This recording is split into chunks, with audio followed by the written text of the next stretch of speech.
Okay, good afternoon.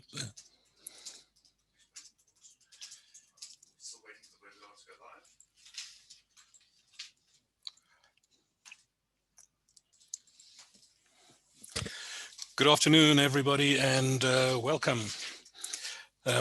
Sorry to be starting late with the load shedding that just hit South Africa today. We are somewhat delayed, but we are going to go ahead and hopefully everything goes and doesn't crash or run out of power. So thank you for joining us, all the attendees, and thank you for all the panelists for joining us too. We have a bunch of panelists and our sponsors. My name is Andrew Selden, and I'm the editor of High Tech Security Solutions, and I'm going to be your host for today. Just to let you know that we will make a recording of the conference available, and we are also live streaming the conference on YouTube. Any people who get more than the number we expected to get will go to YouTube. I don't think that's going to happen, but it's still on YouTube if you want to go there. I'd like to thank our sponsors for today. Hikvision, they're our platinum sponsor. I beg your pardon, I'm supposed to say Hikvision. They're our platinum sponsor, as well as gold sponsors Suprema and IDEMIA. So thanks to you guys. We'll be hearing from them later in the day. Now, as you know, COVID-19 has caused a few problems. But the pandemic has just brought to light that much of the touchless technologies that we've been using on and off here and there during the past few months, or maybe even a few years, has become very important. And although we've seen facial recognition growing over the years and more products being available, suddenly that one of the touchless technologies has become very important. Of course, facial recognition isn't the only touchless technology out there. We have facial, we have palm vein readers, even touchless fingerprint readers, iris readers, etc., etc. And they're all becoming more important, but facial recognition is actually the simplest one to use because it can be done at a distance. You don't have to stare into a particular device or something like that. But at the same time, while people are looking at touchless technologies, some are looking at the biometrics such as faceless or touchless fingerprint technologies. But in our recent residential estate security handbook, one system integrator mentioned that some of his customers who don't want to spend the money on the new touchless biometrics are just going back to the old card and fob access control, which means that the people don't have to touch any readers, something like that. And that's what touchless means. For the purposes of today, touchless means that anything touchless technology is anything that can operate without needing someone to touch a surface, such as a fingerprint reader. But touchless goes a little more or a little further than simply biometrics or access control. We also have the gesture recognition market, and that at the moment is sitting at somewhere around 30 or this year, it's sitting at about 10 billion US dollars, that market. That includes industrial, commercial, business, and everything. And it's expected to rise to over 32 billion in 2025. So in 5 years, we're going to see a compound annual growth rate of 27%. The touchless sensing market is also at about the gesture recognition market was 10 billion US dollars, expected to grow to 32 billion. And the touchless sensing market is right about 7 billion right now and expected to grow to about 15. The major constraints we have with touchless at the moment is simply the fact that the cost factor, they cost more. And even though, as I said from the residential handbook, sometimes people don't want to spend that and they're going backwards. But as we see a growth in the markets, looking at facial recognition in particular now, we've also seen a growth in the criminal market, or the fake face market, if I can call it that. And we've seen, for example, CycleGAN is one algorithm which allows you to fool facial recognition into and make it think you're somebody else. Even though it takes a picture of your face, it actually, the algorithm fiddles with it and actually makes you look like somebody else. If you want to look at CycleGAN, that's CYCLEGAN, on the MIT Technology Review website, it'll give you some interesting info there. And Forbes also recently published an article where they said that from the academia, the academic society, we have about 100 research papers which are out there at the moment showing how to bypass the AI algorithms on facial recognition systems. So this whole cybersecurity and criminal element is something we need to watch out with touchless as well. But as we will hear later on in the day, the manufacturers are, as they are in IT and other areas, they're all busy. As the criminals get more clever, the manufacturers get even more clever and come up with new solutions. I think that's enough waffling from me, so we're going to carry on now. What I would like to just end off with is just 5 of the types of touchless technologies that we see in the market today. The first one, as I mentioned earlier, is gesture recognition, sort of waving your hand, for example, to open a door. The second one is touchless sensing, which we've seen as when you walk up to a door in a retail environment, for example, and the door opens automatically. The third, which we don't really hear much about, is voice recognition. Now, we hear a lot about that in terms of our, our smartphones talking to Siri or talking to the Google Assistant, but we haven't seen much of that sort of out in the wild. Although at the same time, voice recognition is used by some banks to verify some of their high value clients.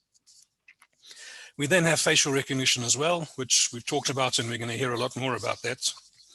But finally, one of the touchless technologies which will probably be most used going forward is personal devices.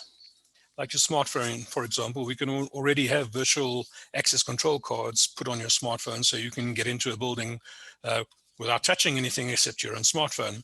But of course, your smartphone is yours, so you don't let every other person go and grab it and put their fingerprints on it. And these personal devices will be able to provide access for obviously opening the doors and stuff like that, but also for signing documents and making payments and things like that. But we'll hear more about that as we go along. So that's enough from me.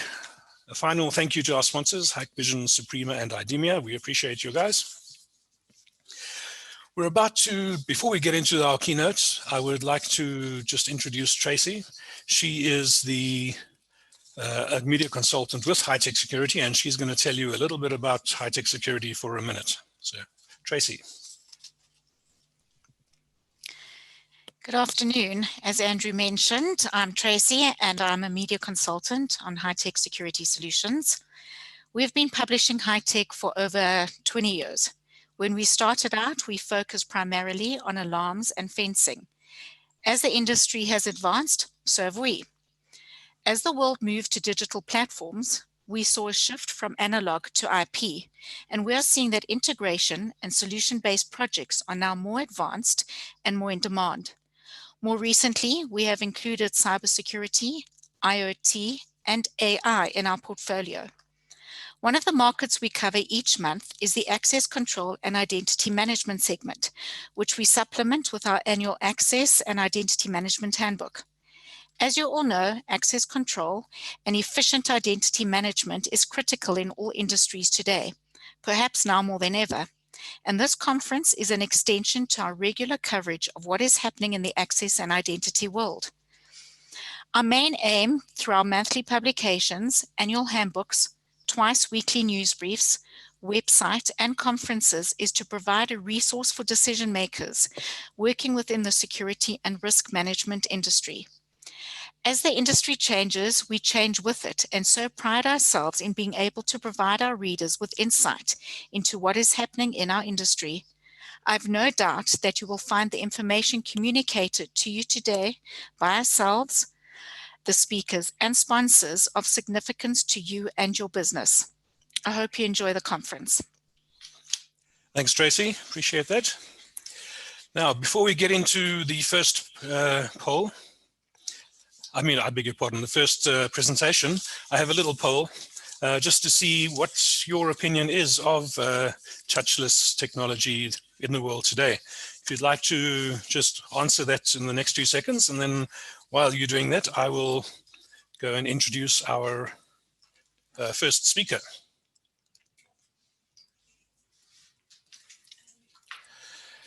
Okay, interesting.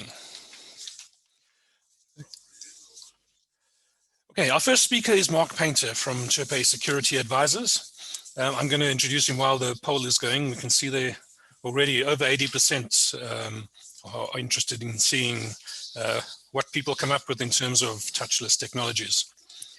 Anyway, but Mark is a consultant and a technical salesperson. He's been in the security industry for about 15 years and has experience in a broad range of factors from visitor management, access control, identity solutions and biometrics, as well as more of the physical and electronic security practices and systems out there. Mark has worked in the UK and South Africa, and today he's going to be talking to us about the convergence of touchless biometrics with other solutions, you know, how the world is moving to touchless and what we can expect from that. Before I hand over to Mark, let me end the polling and say thank you to you guys. 85% think we're going to see a lot more of touchless technologies going forward. And there's only, 7% say, no, we're going back to normal as soon as we're allowed to, and 7% say we don't know. Thank you for that. And Mark, if I can hand over to you, please go ahead. Thanks, Andrew. Thanks everyone for joining. It's quite a unique situation that we all find ourselves in, I think, where we sort of sitting on the other side of the world from each other, or other sides of the city or the country, trying to liaise remotely with the new normal, as people are calling it. Although someone mentioned today that the global poll says that the words new normal have a 80% negative connotation. So yeah, I'll try and not use that word going forward. Just a quick insight into what we're going to try and cover.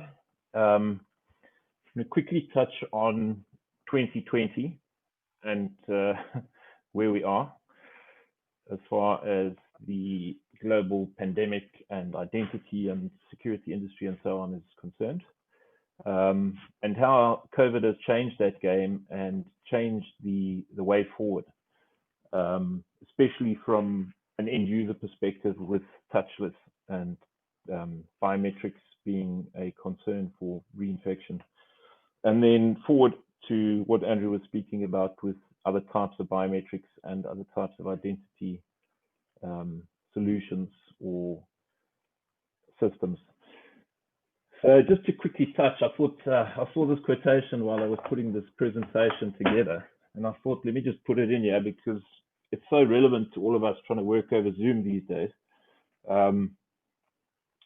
And hopefully we'll get back to how it was somewhere along the line, but I don't think it'll ever be the same again. If we look at what all the futurists and the analysts and the top dogs are saying, they're telling us that it will never be the same again.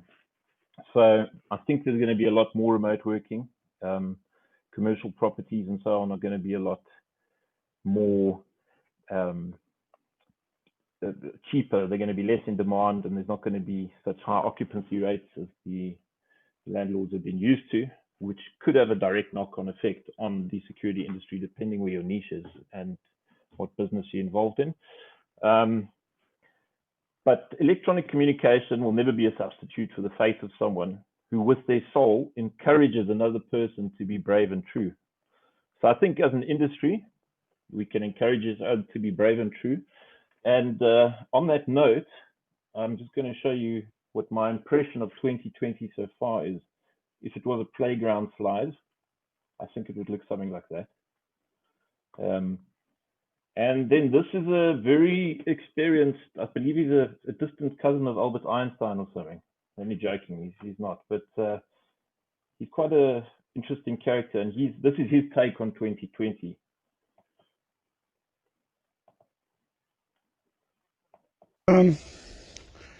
So the most important thing you gotta remember is, okay, so some people were, they were doing some stuff, and then so yeah, I think that just about sums it up. And then other people were like, hey, something. COVID-19, it's changed the way we think. I don't think any of us know yet what the future holds. It's something that's quite scary for everyone. There's so many conspiracy theories around. There's so many different varying opinions, and it's very difficult to iron out the noise from the facts and to try and understand the way forward.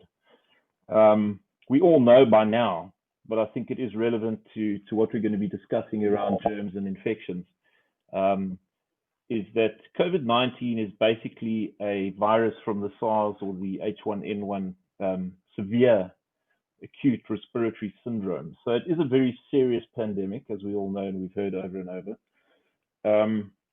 But with that obviously comes end user stress around touching biometric readers and touching telephones and touching lift buttons. I'm sure most of us have seen the videos around how they put toothpicks in the lifts in China on a little holder, and how that's used then to touch the lift buttons to try and prevent reinfection. So end users do have a valid reason to be cautious around biometric readers, because the virus can survive on non-living objects. And from initial studies, again, there's so much misinformation and controversy around it that it's difficult to iron out the noise from the facts. But according to the academics, I should say, the academics, and according to academia and medical science, what we're seeing is that it can basically survive on plastic for definitely longer than traditional bacteria or viruses would. On certain plastics, it can survive for up to 3 days. I know aluminium and copper, it doesn't last long at all, but obviously the readers that our clients use are made from plastic. Having said that, a lot of the manufacturers and the OEMs are saying that the plastics which they use are designed for hygienic environments and surgical type medical environments, which is good, because obviously it means that it's not going to be as infectious as ordinary plastic. So depending on the vendor or the manufacturer that you're using, there is some sort of comfort around the lens having a better element of control in terms of bacteria and germs and viruses. Having said that, I'm sure we all know there was a big guerrilla campaign done on the market in the early 2000s and the late 90s from the card and the tag manufacturers, who spread a global paranoia around the germs and the hygiene factor with biometric readers. And yes, while it is a valid concern, it's very easily managed with a sanitizer bottle at the door traditionally, and it also is only one small area of your hand that you are touching the reader with, whereas if you hold a stair rail, you're touching the whole stair rail with your whole hand and infecting this whole area instead of just one finger. If you touch a lift button, it's generally a much broader area than a biometric reader. There's a lot of other examples: toilet handles, urinals, push plates, things like that, where the bacteria levels are far higher than they are on a biometric reader. But with COVID, it's almost forcing the industry to revisit that again and to say, okay, what is the way forward? Thankfully, there are other technologies waiting in the wings, ready to make a difference. I'm going to go through some of the technologies just briefly with a video. I don't like death by PowerPoint, and I'm sure most of you don't either, so I don't want to bore you. I'm going to quickly show a video which I thought explained biometrics quite well for anyone who's wondering about it and wondering what it encompasses. Traditionally, we know biometrics as access control or as a reader on our phone to access our phones, but it is so much more than that. So I'm just going to touch on a very high level, very brief insight into what biometric technology really is.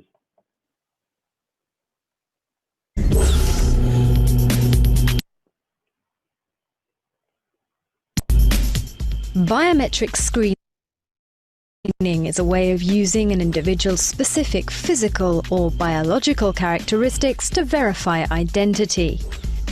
Its purpose is to tighten security, protecting personal documents such as passports or contracts, and making actions like withdrawing money or entering private premises safer and easier. The oldest and most widely used form is digital fingerprinting. Unique and permanent, except when a person suffers severe burns, the patterns making up our fingerprints are identifiable thanks to regions known as deltas, forks and ridge endings. Each print contains up to 90 of these points, but using just a dozen or so should be enough to identify one identical twin from another. Eye scans work in a similar way. Thanks to the distinct structure of each individual iris, reliable identification is possible. The technique, however, is costly. A less expensive option, using a palm morphology reader. The only problem, the form of a person's hand changes over time. This technique can be useful, however, for quick identification purposes even in dusty or dirty conditions, and that's why it's often used on construction sites and at harbours. Finger or hand vein recognition is another way of checking identity, as infrared light shows the patterns unique to each individual. Already present at birth, they remain with us until we die. Finally, there's the good old-fashioned signing on the dotted line of contracts and papers. Pressure points, pace and pattern all make up the specific identity of our signature. I hope that came through clearly. It's a very basic video, so it did stutter a bit. I don't think it's the most modern. In terms of other modalities with biometrics that are out there, I'm just going to, as I said, I don't enjoy desktop PowerPoint, so I'm just going to dance around some of the modalities that we can touch on them briefly. If anyone's got questions later on, or if anyone would like to share more information with me, they're more than welcome to get my contact details and forward it through. Voice recognition is a very controversial one, and it's one which has been discussed at length for many years. As we can see from the Harvard Business Review insight here, it's still got a significant gender bias in terms of its accuracy and its false rates and its rejection rates. There is uses for it when it's used in parallel with other modalities. I don't believe that there's a use at this moment for voice recognition in the security industry, but I think it's worth us being aware of it because the industry is changing so fast that if we don't keep up with it, we're going to be left behind. At the moment, I think most of us know a lot of the big banks globally. I don't think South Africa is doing it yet, but a lot of the big banks overseas will ask for your voice biometrics the first time you do telephone banking or the first time you go into the branch. You can actually phone in and use your voice as a password to get into your account to transact. That is used in conjunction with a password or a PIN code or other forms of identification. So it's never really used alone. A lot of the banks and the insurance company call centers, I'm told, run voice biometrics. And often when you speak to the call centers, they'll chat to you and say, how's the weather there today? And I'm told that that is while they are waiting for your match to come back to prove that it is who you say you are, and what sort of a percentage match there is to the person that they're hearing on the phone. There's a lot of interesting patents as well, which have been filed around voice recognition. With Google and Alphabet getting into the security industry, it's making a big indent on the way forward because of smart homes and Google Assistant and Alexa, and Siri. And there's quite an interesting patent I stumbled on today, which is for garage door closing and opening with voice recognition. And there's a lot of others. If you dig around in the Google patents search engine, there's a lot of patents and ideas which have been put down, especially in the States, around voice recognition and the way forward. The voice devices that we currently know in terms of Google Assistant are getting more and more intelligent, and as we know, they're getting intelligent quickly. And the predictions are that by 2021, Gartner and so on are saying that 60% of search traffic is going to be done by voice. What that means is if the search traffic is accurate enough to work on voice, then there's triggers that can work on voice as well. So for instance, if you're driving home from work and you'd like to turn the jacuzzi on so that it's warm by the time you get home, or you'd like to turn the geyser on when you're on the way back from holiday, instead of going on an app or an SMS and sending that through to a trigger or input output, you would actually, while you're driving, say, Google, please turn on my geyser. And that's quite interesting. While I'm talking right now, hey Google, she's talking back to me and trying to interact with me, which is interesting. She's probably going to tell me now that she doesn't understand what I'm saying. But that in itself is voice recognition, because if anyone else says, hey Google, around my phone, it doesn't do anything. But the second I say it, you can hear it beeping away in the background. I don't understand. So I've confused her. I'm going to turn her off, otherwise she's going to drive us all crazy. My apologies. So it is something worth being cognizant of, and I think for the simple reason that voice is going to be a big part of future automation, because you can carry on driving and working, etc., while you use your voice to prompt devices. With that comes big data, and I think people will look at the slide and they will say, come on Mark, get real, you're a propeller head and this has got absolutely nothing to do with security. But unfortunately for us, it does, because biometrics and behavioral analytics are creeping into big data in a much larger way than many of us realize. I think my colleague Nicholas, who's up next, can tell us a lot around that, as IDEMIA is very involved in banking and communications and other areas where they're very data dependent. And I think someone who's more technical in the IT field could touch on it better than I can. But in essence, if we look at these figures, there is so much data being created constantly that it's literally more than we can handle. It has to all be automated with artificial intelligence. With that, though, becomes another 1,000 different ways of tracking us and collecting data through the Internet of Things. And cameras, access control readers, thermal imaging devices, near field communication readers, RFIDs, alarms, all these different security industry things are becoming part of what we know as the Internet of Things. As we can see on the slide here, it's up very small at the top under security and surveillance. But industrial and energy is a massive portion of it, with power stations, dams, pumps for hydroelectric schemes, ambulance, medical, healthcare, all being linked back to central clouds, with Google, Microsoft, and Amazon being the three big IoT players in terms of hosting. So ultimately, that opens opportunities for people who understand identity, understand biometrics. One of the very interesting scenarios that I haven't seen playing out yet in South Africa is when an ambulance or a paramedics arrive on an accident scene, do they use a biometric reader to identify the person and see whether they're on a medical aid or not? With transportation and logistics, with facial recognition, when that's stable enough, I foresee that the invoice will be signed automatically with some sort of an electronic device which the guy holds up and it recognizes the recipient, and it will do away with the old ink-based signatures. Logistics, there's endless uses, as we all know, especially if we've done work with some of the bigger industrial companies. When it comes to health and safety on logistical sites, there's obviously a massive opportunity for security companies, for access control, people management, that type of thing. So the reason I've touched on this slide is because all this data is building something which is defining who we are. And biometrics is exactly that. It's who am I? It's a measurement of who I am. So it's not just your fingerprint, it's the way you handle your phone. It's the way you walk, it's the way you talk. Your voice print is unique, your ear print is unique. There's very interesting software out there which actually can verify you on the phone via the front camera on your device to check your ear print as a type of biometric.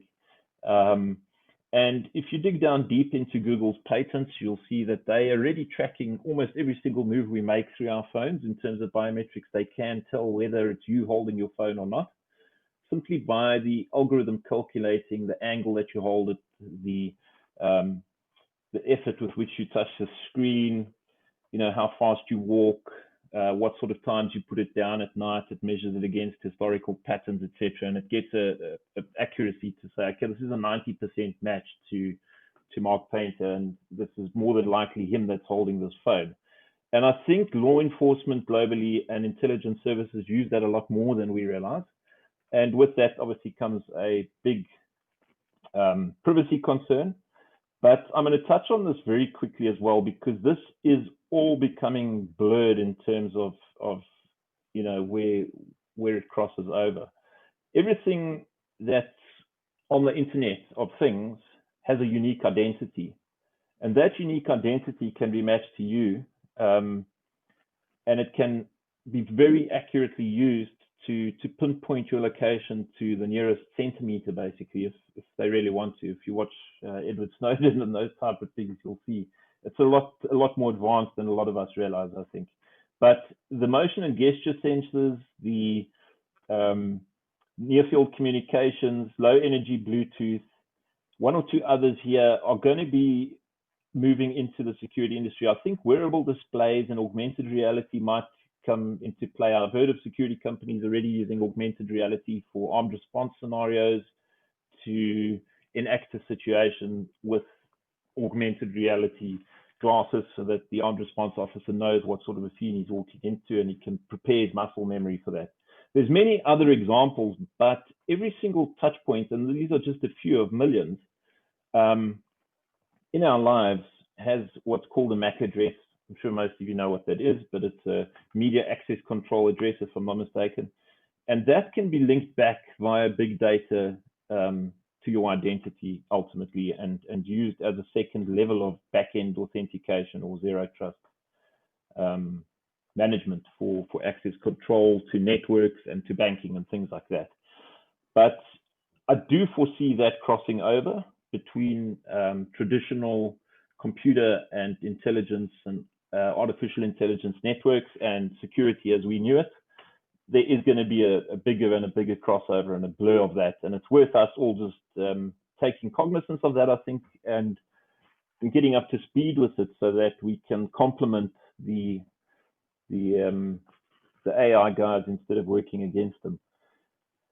The positioning signals, traditionally, they could triangulate your phone very accurately via, you know, the communication, the primary and secondary signals. And obviously now they've got GPS, Bluetooth, a whole lot of other things that are very accurate, which can pinpoint you to the nearest meter. A lot of the big vendors are already, or big OEMs and big tech companies are already playing with back-end algorithms to say, okay, this device traditionally doesn't bank from this location. Okay, ask him for a password instead of just letting him in on his fingerprint on his phone. And there's many other different scenarios where it compares it to a baseline template of behavior and location and various other data points and sets, and it says, okay, this is the person, 98% chance, let him bank. Or hold on, there's something not right here, just block his banking up and let him call in. And that will start applying to people who access high-risk sites, for instance. You know, I foresee that your identity is going to be moving to an area eventually where anything you do in life, you will decide what portion of your identity you share with the various service providers or access points, etc. So for instance, if you go to the bank, you would share all your information with them. If you go to somewhere that doesn't need to know your identity, like the bottle store, and you don't look like you're 18 or 80 if it's me, then you would need to obviously prove your age. And if it's a digital identity, you don't want to then have to give the bottle store clerk or teller your house address and your car and your driver's license number, etc.,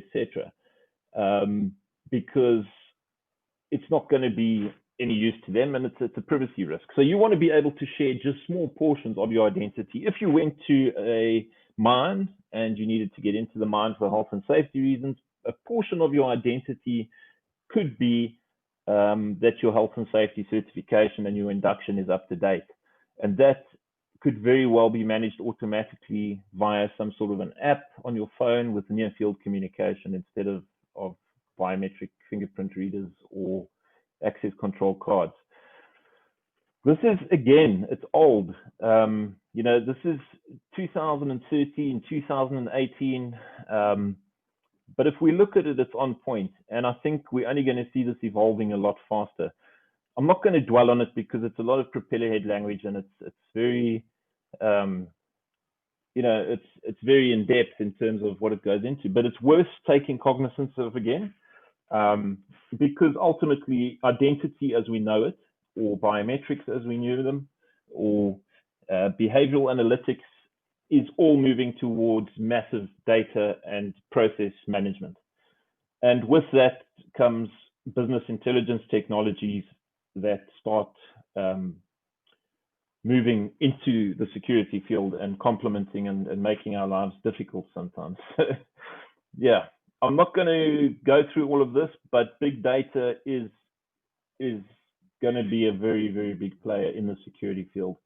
If we look at what people are doing globally, it's very interesting. I think South Africa's good test bed. We were saying the other day that if they want to test it properly, they need to send it through to South Africa and get them to play with it, because the challenges that we have as South Africans in the security industry are very unique.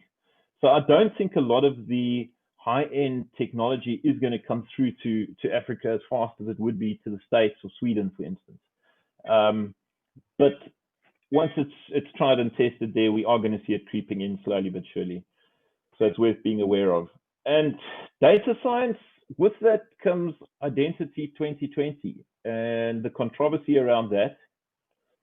There's so much speculation around different systems that are out there in terms of your identity being carried on you. So instead of carrying your card, you'd carry a near field communication chip or a RFID chip or some sort of a chip. I'm not too clued up on this stuff, but it would be something which, you know, would recognize you almost as a type of biometric and work from that.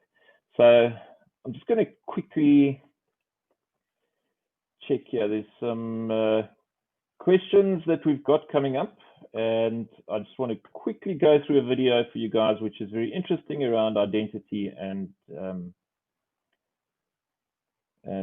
where it could be going.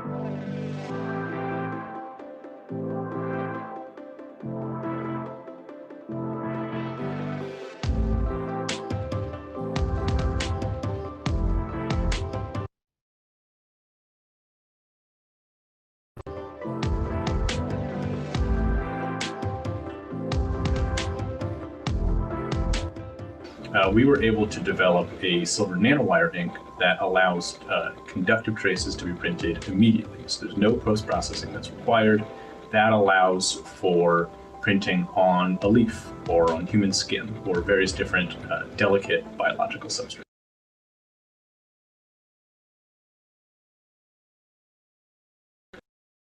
So in our lab, we have arrayed various different inks made out of nanomaterials.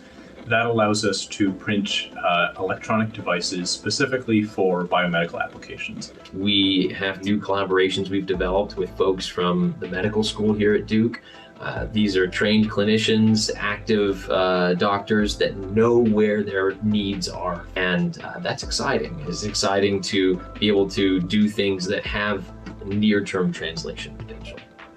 So low cost, highly customizable printer and substrate and inks are all required. Sorry, the joys of technology. I think that's stuttering a bit, but you get the idea. There's a lot of controversy around that.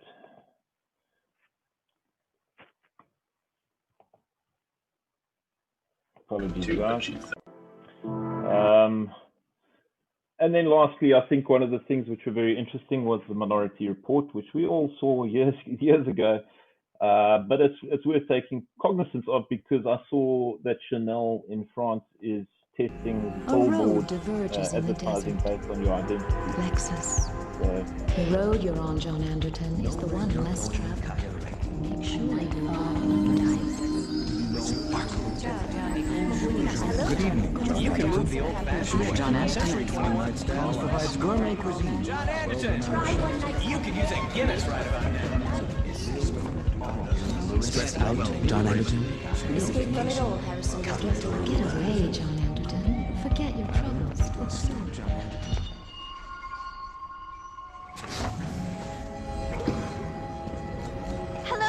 Yakamoto. Welcome back to the Gap. How those assorted tank tops work out for you? Mr. Yakamoto. Hey, Miss Belfort, did you come back for another pair of those chamois lace-ups?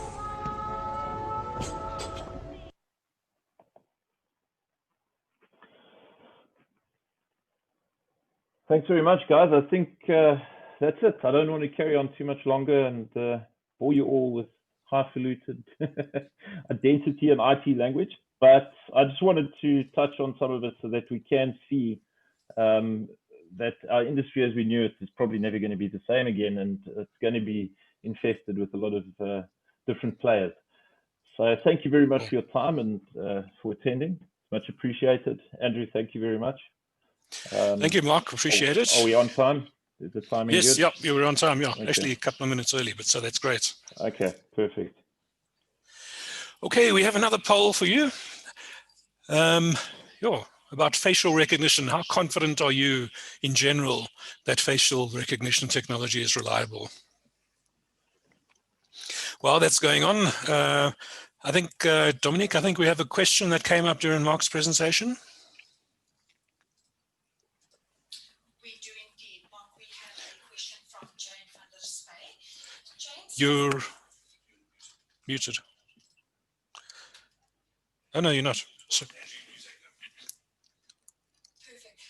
Mark, Jane says this may seem to be a politically sensitive question, but it is a known fact that facial recognition Dominic, you are muted. Sorry about that. There we go. That's it, Dom. Yep. Yeah. Okay, I'm not sure what's happening there. Let me rather ask the question. It's from Jane van der Spey, and she asks, this may seem a politically sensitive question, but it is a known fact that facial recognition technologies are not equal across all races, people of color. How do you feel that this can be addressed both on a technology level as well as a social awareness level? Mark, do you want to have a bash at that? Interesting question, and I think it's a very good one. Traditionally, when biometrics came out, fingerprint biometrics got a bad run. My learned friend Nicholas from IDEMIA will be able to tell you stories about the National Credit Regulator and various other sites where some of the first biometric sites in South Africa where the technology wasn't nearly as stable as it is today. And I think facial sort of going through those same sort of launch growing pains where 10 years ago it was terribly unstable. It was very easy to fake, and it battled terribly with the pixel differences between various races and colors and so on.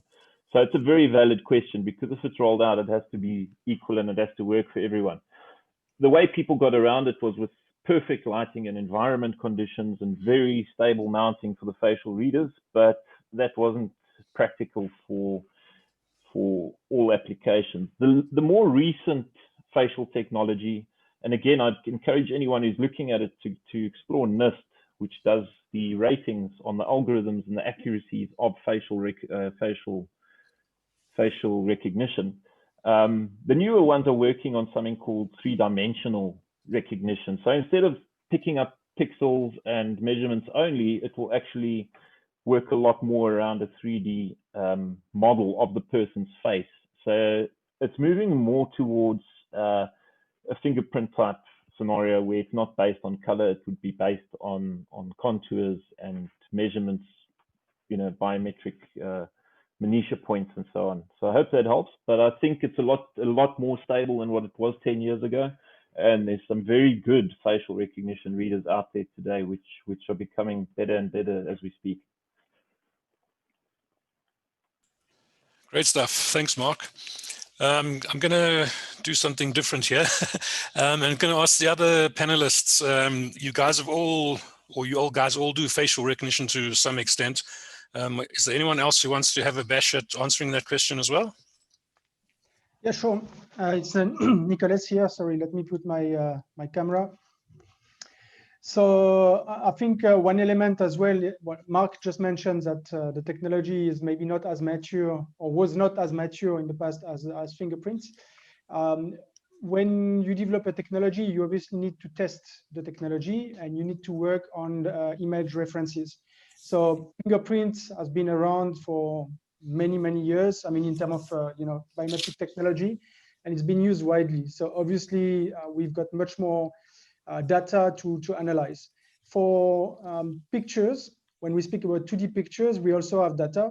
I mean, every passport's got a picture, every ID card's got a picture, and so on and so on.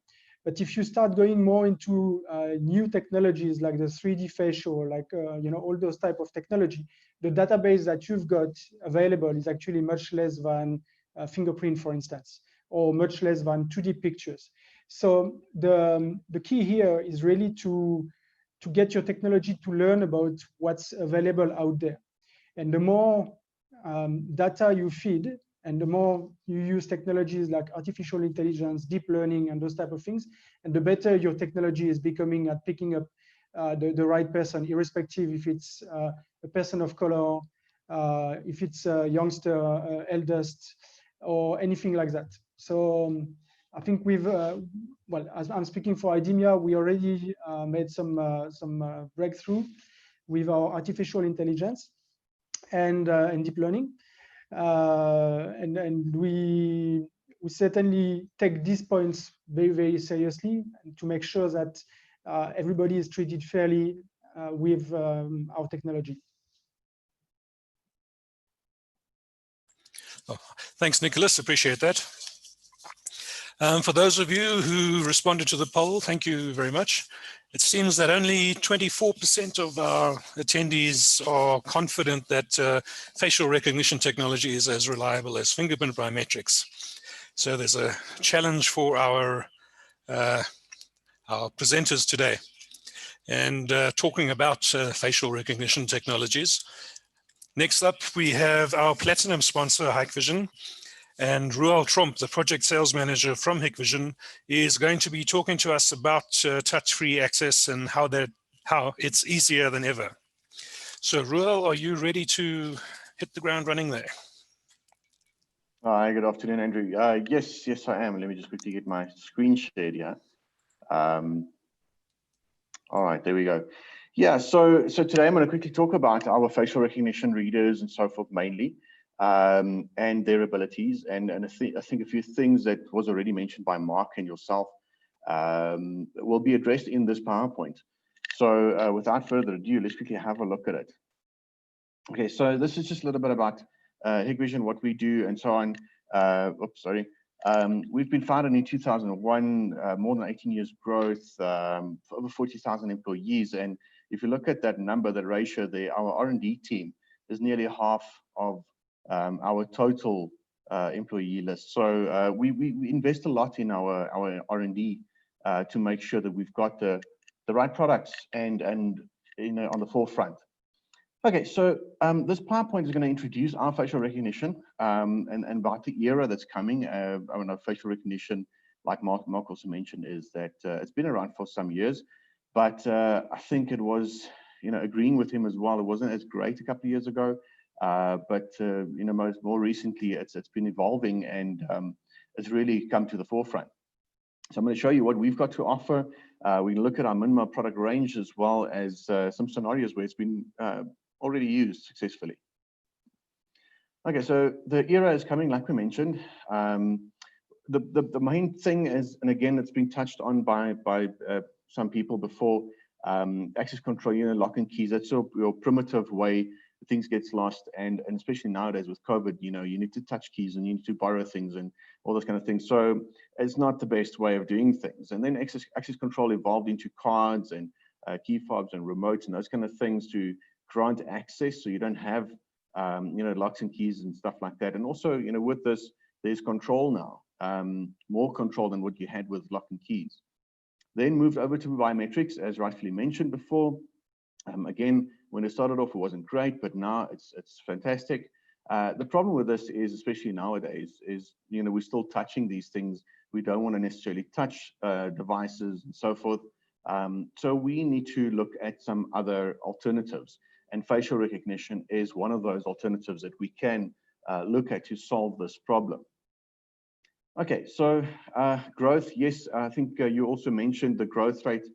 We've got $2.3 billion global face recognition market in 2019, annual growth nearly 20%. It's going places, you know, so it's really evolving, and it's something definitely to look at. All right, so what we have to offer is a whole range of devices when it comes to in access control, specifically the Minmo series and so forth. So from a value perspective, professional and higher levels, there are more cost-effective solutions and there are more enterprise type of solutions. It depends on what you want to do with it in your application. For turnstile use and swing gate barriers in enrollment devices that we can see here on the right-hand side, fantastic little device there. All right, then we've got the value series of the terminals. So it's got a facial recognition terminal, but what we do nowadays is we add temperature screening to it. So we've got a added thermal camera there that measures the temperatures. The rest of the unit does a facial recognition for the access control. And given the fact that you're wearing a mask, your temperature's okay, and you are in the access control database, only then you'll be granted access. Similar to the professional unit, but obviously on a larger scale. And then we could also bundle a little monitor like that you can place anywhere to monitor these things and to react on, you know, if a person's temperature is too high or whatever the case might be. Oops, that's a little video that I needed to play.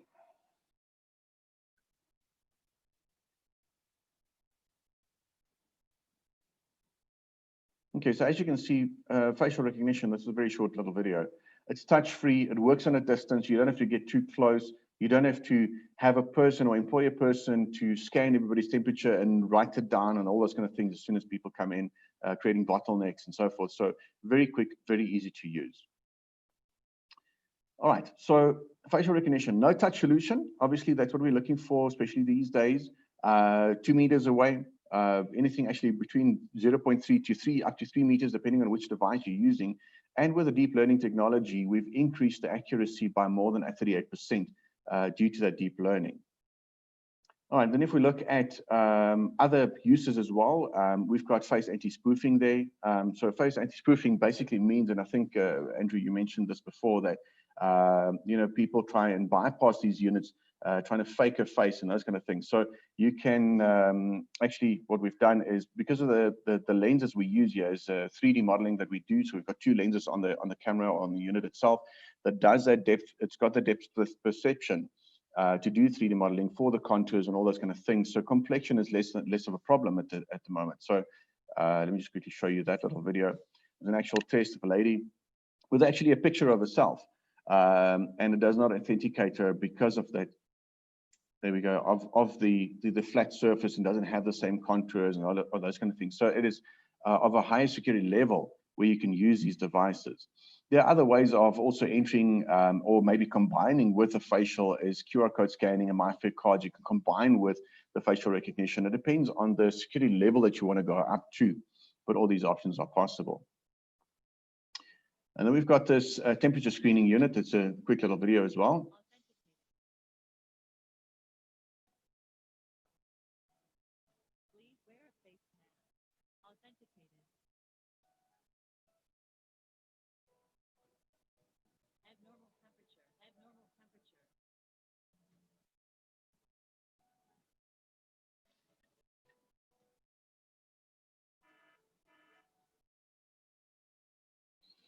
Okay, so basically, just want to quickly explain what happened in the video there.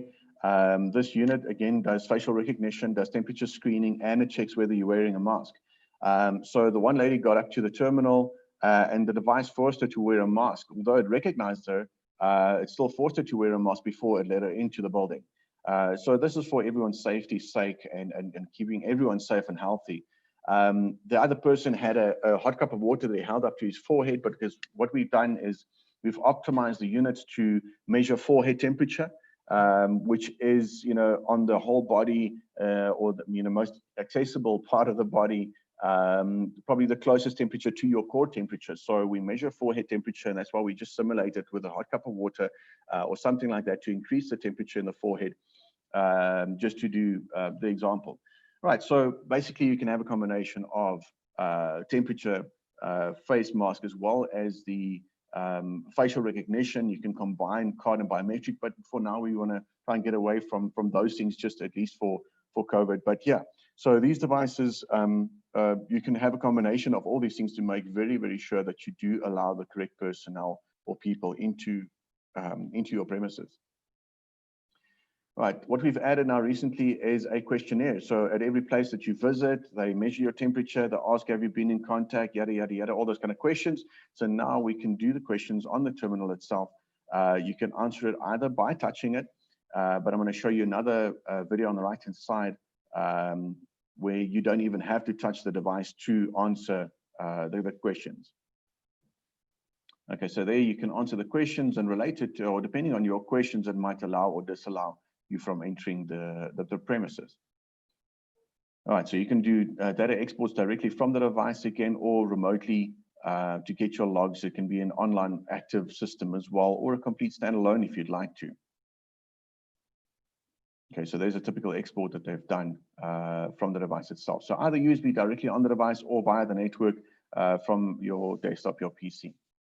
This video on the right-hand side is the Touchless version. So we're using a no-touch button as the input triggers to select the answers to the question. So you don't have to answer or touch the screen and things like that to get away from touching devices. So the questionnaire is now incorporated in the device itself. So it makes it a little bit easier, much more traceable, especially if somebody does get into contact. It's easier to trace them where they've been. And so on, due to the information given here. All right, what we've done now is we've taken it a step further, and because in most cases you'll use access control devices at places where you've got registered staff and people that's registered on the database, they will have access. But now, let's say using the same kind of entrance for a visitor, maybe a stranger and so forth, they need to still have some kind of access to the premises. So what we've done now is we have added an intercom function to the device. So the same facial terminals now has intercom function. So when a visitor comes up that does not have access, they can press a button there to talk to the person in the control room to remotely open for them if they like.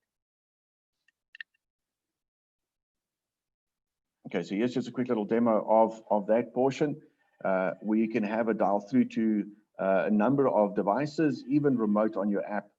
You can answer the call, open the door, anything that you'd like. Okay, him opening the door there. All right, so access control. How do we upgrade your system? So if you have an existing Vision access control system, you can easily upgrade it with a facial terminal. You add it to the system and you're right there. So you can either add just a normal facial recognition device, or you can choose to upgrade it with the temperature screening versions. And what we've done is we've gone one step further, as we have upgraded, or we've given you the ability to incorporate this into a third-party controller. So if you have a third-party access control system, you can incorporate one of our terminals into your system and still manage it from the third-party system. So we've worked closely together with local partners and so forth to help them with this integration into their systems. There you can see also time and attendance workforce solutions already integrated into some major role players. So the device is already in their systems to help you and help expand their product range as well. There you go, there's a couple of more. This is just a quick example of typically AccuReward, one of them that's been integrated. So what we do is we use our devices into our Hex Central platform, and they get all the information from the Hex Central platform into their system. Could be time and attendance, could be people management, whatever the case might be. It's just a quick overview of what has been done and what can still be done for other third-party systems. So we are open for that, and we'll gladly help with any kind of upgrades or integration that you'd like. All right, so more visitor management already upgraded there, or integrated into Mint, WizPass, Bleeding Edge, and other third-party visitor systems from using the apps and as well as the face terminals. It's so easy to enroll a person as well. So you can see there, access control already integrated, Gallagher, InfoSaflex, to mention a few. It's not all of them. Time and attendance being done, workforce has been done, visitor management has been done. So as you can see again, to repeat myself, we are fairly open to integrate with third-party systems to help and expand their portfolios, basically. Again, a couple of brands that's already been integrated, so I'm not going to spend too much time there. The list is actually longer and bigger than this, but it'll be impossible to put them all onto the slide. What I would like to share with you, just a couple of case studies, a typical one at Clarewood Hospital, where they've used our terminal before for temperature screening, especially now for COVID.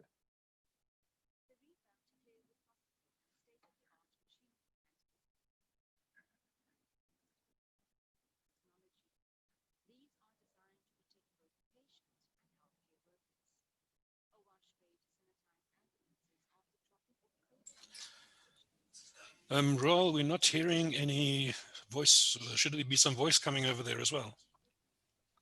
Oh, sorry, Andrew just mentioned that we don't have any audio there. Just give me a second. Sorry, one tick box away from that. Thanks, Andrew, for that. Is that better? Can you hear now? Yes, that's great. Thanks. Okay, fantastic. The revamped Clarewood Hospital has state-of-the-art machinery and technology. These are designed to protect both the patient and healthcare workers. A wash bay to sanitize ambulances after dropping off COVID-19 patients, and entry doors have been programmed to only permit entry for people with an appropriate temperature and who are wearing a mask. Safety is paramount, and technology has been used to ensure that all who enter are protected. This device will screen healthcare workers as they enter the building. If your temperature is too high, it will beep, and you will not be allowed to enter the isolation building. With the facility. Okay, and another little one that I'd like to show you is at George Mukhari Hospital as well.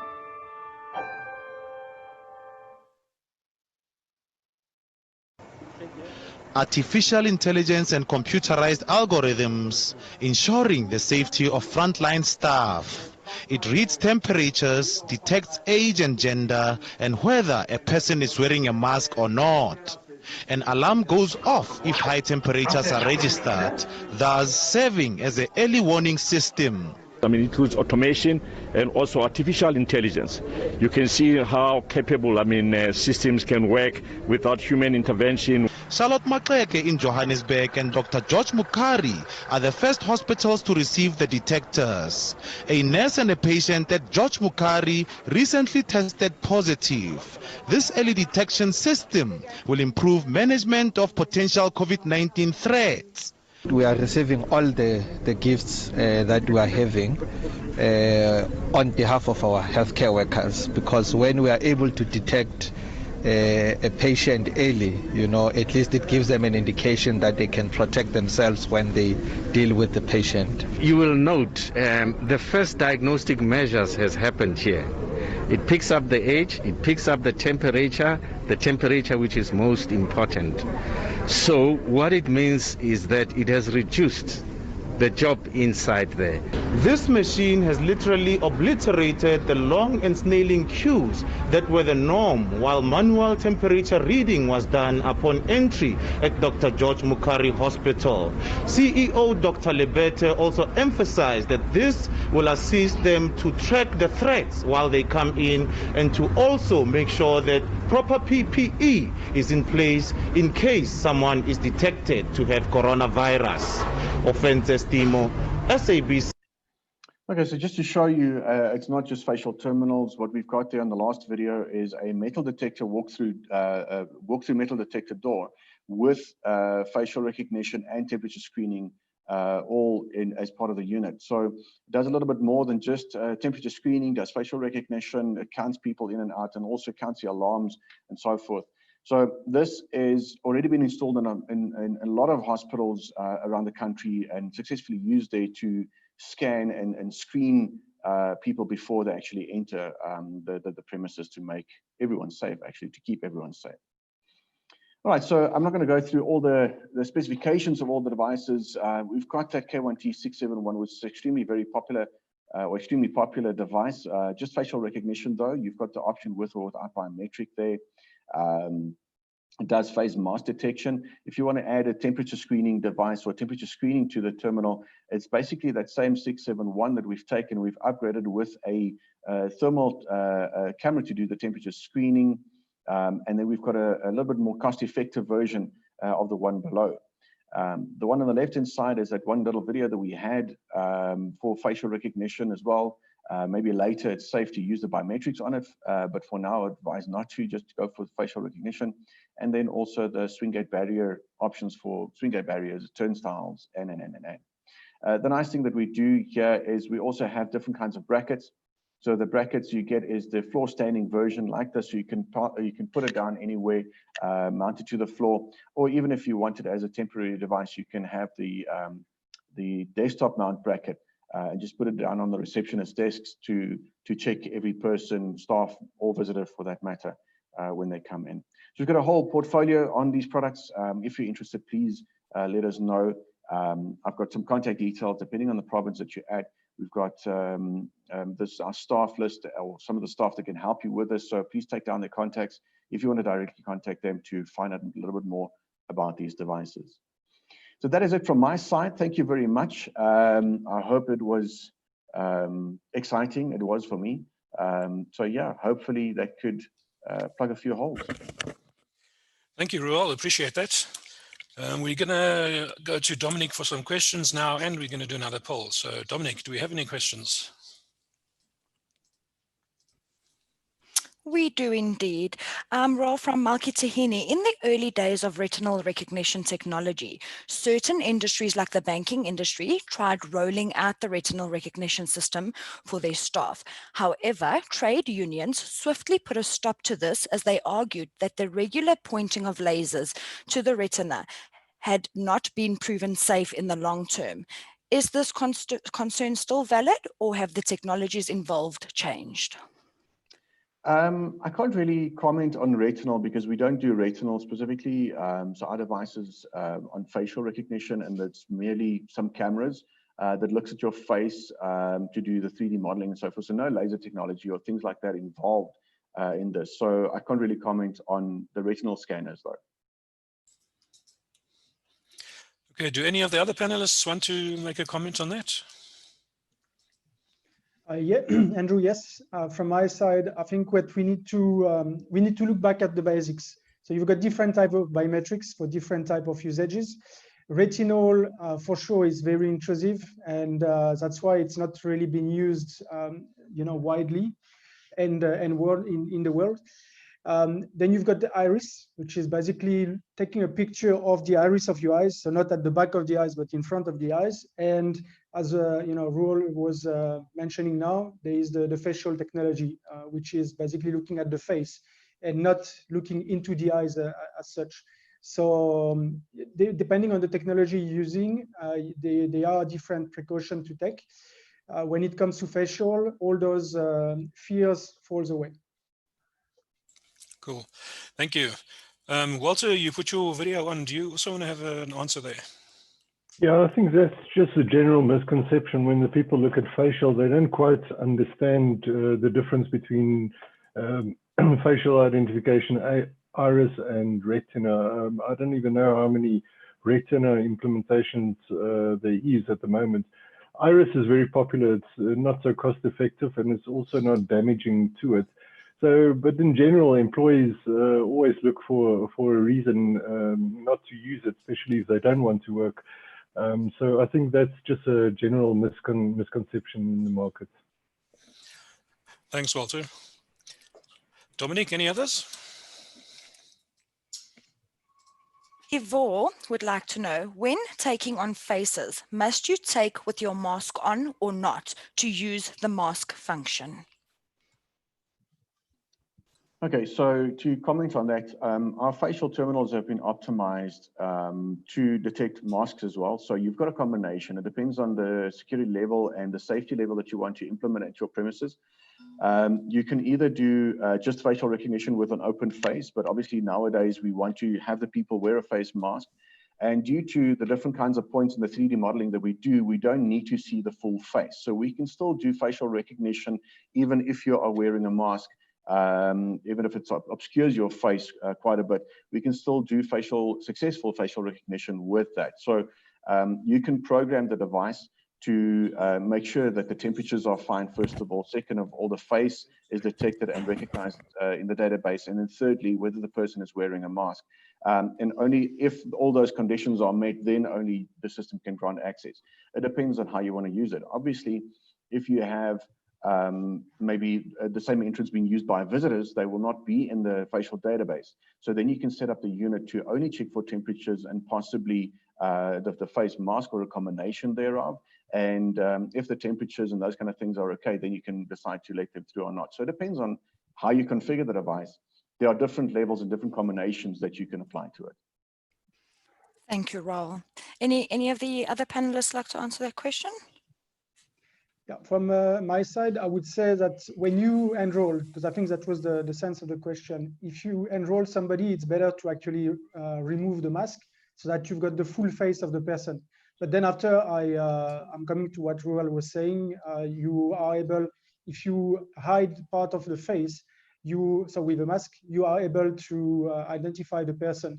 So the more, the better, I think, for the image reference. Thank you, Nicholas. Another question from John. Can asset verification be included into this solution? If I understand the question correctly, asset verification, meaning devices and not humans for that matter, we have not ventured into that specifically yet. So we do have devices that can obviously recognize objects and so forth, but I think it's not really related to the facial recognition era and so forth. It's related to other applications. Like I said, so we do have object recognition devices, humans, vehicles, those kind of things. But we won't obviously use that for access control purposes specifically.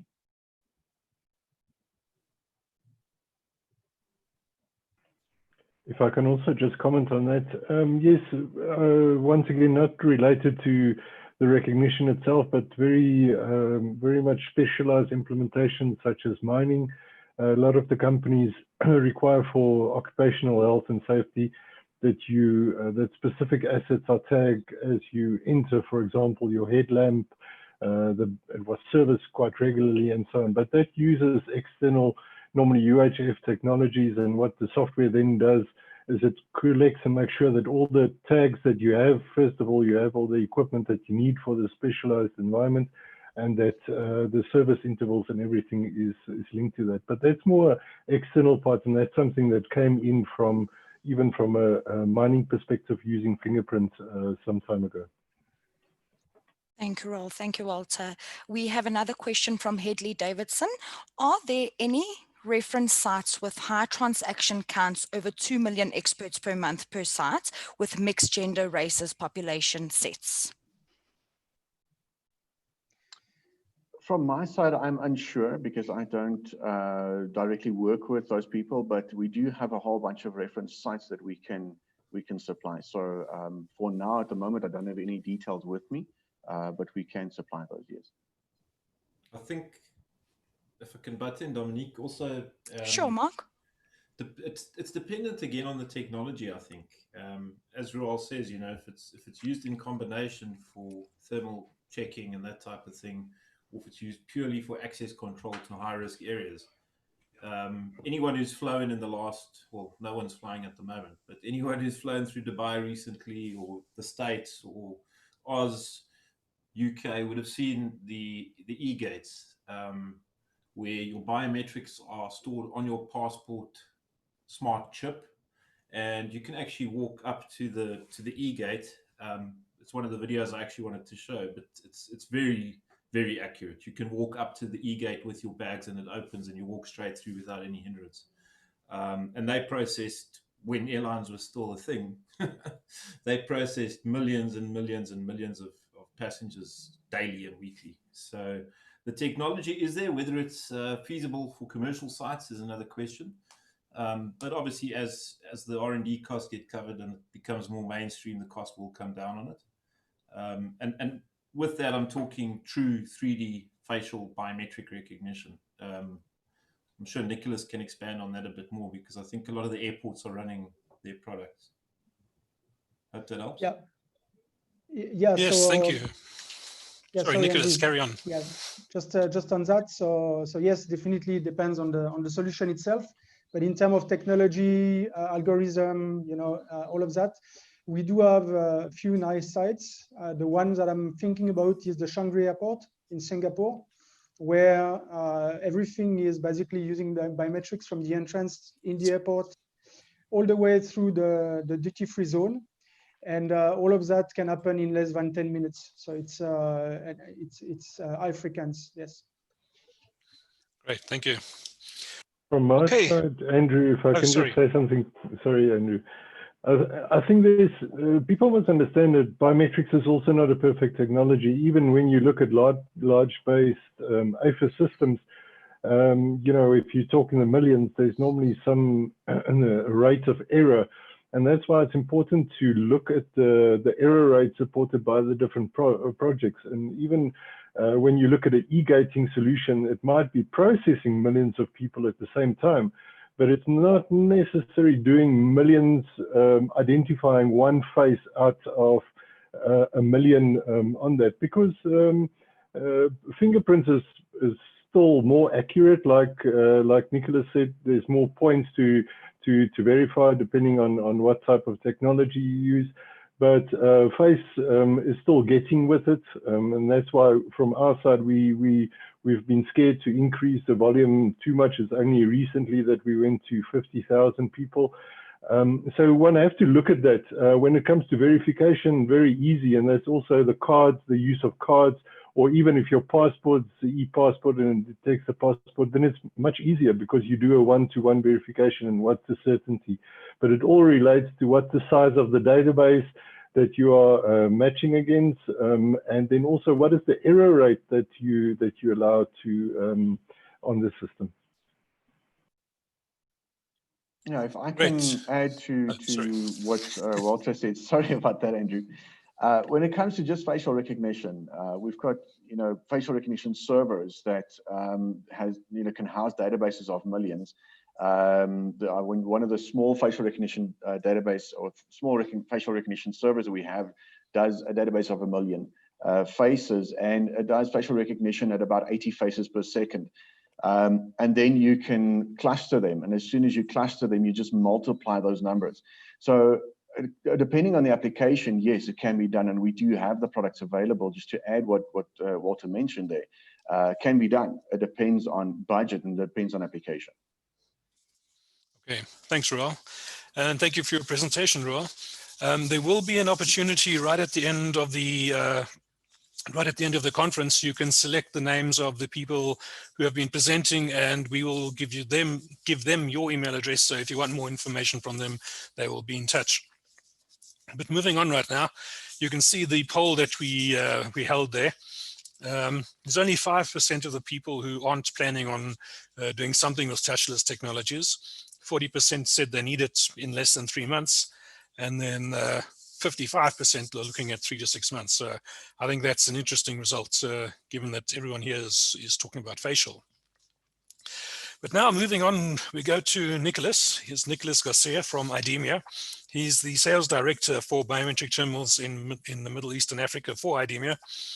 And he's been with the company for over 15 years, from I think about 2004 in South Africa, that is, when it was still known as Sagem. And he's had various roles until his sales director role right now. Nicholas has also written a book, and if you have some of the older high-tech security solutions magazines, you can see there's an advert for it in there. And if you do want to get in touch, I'm sure we can still get the book. Right, Nicholas is going to be talking about what end-user organizations need to do or need to take into account when selecting or migrating to new touchless technologies. It's not simply a matter of buying new technology. You've got to integrate it with your existing systems, and you've got to make sure it works and it's reliable. So it's enough from me. So Nicholas, over to you. Thank you, Andrew. I'm just going to share my screen quickly.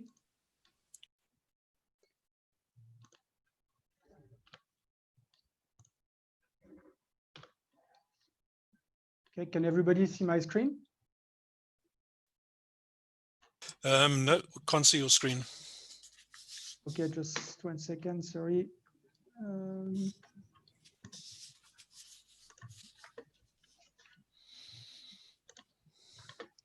There we go, yes. Okay. I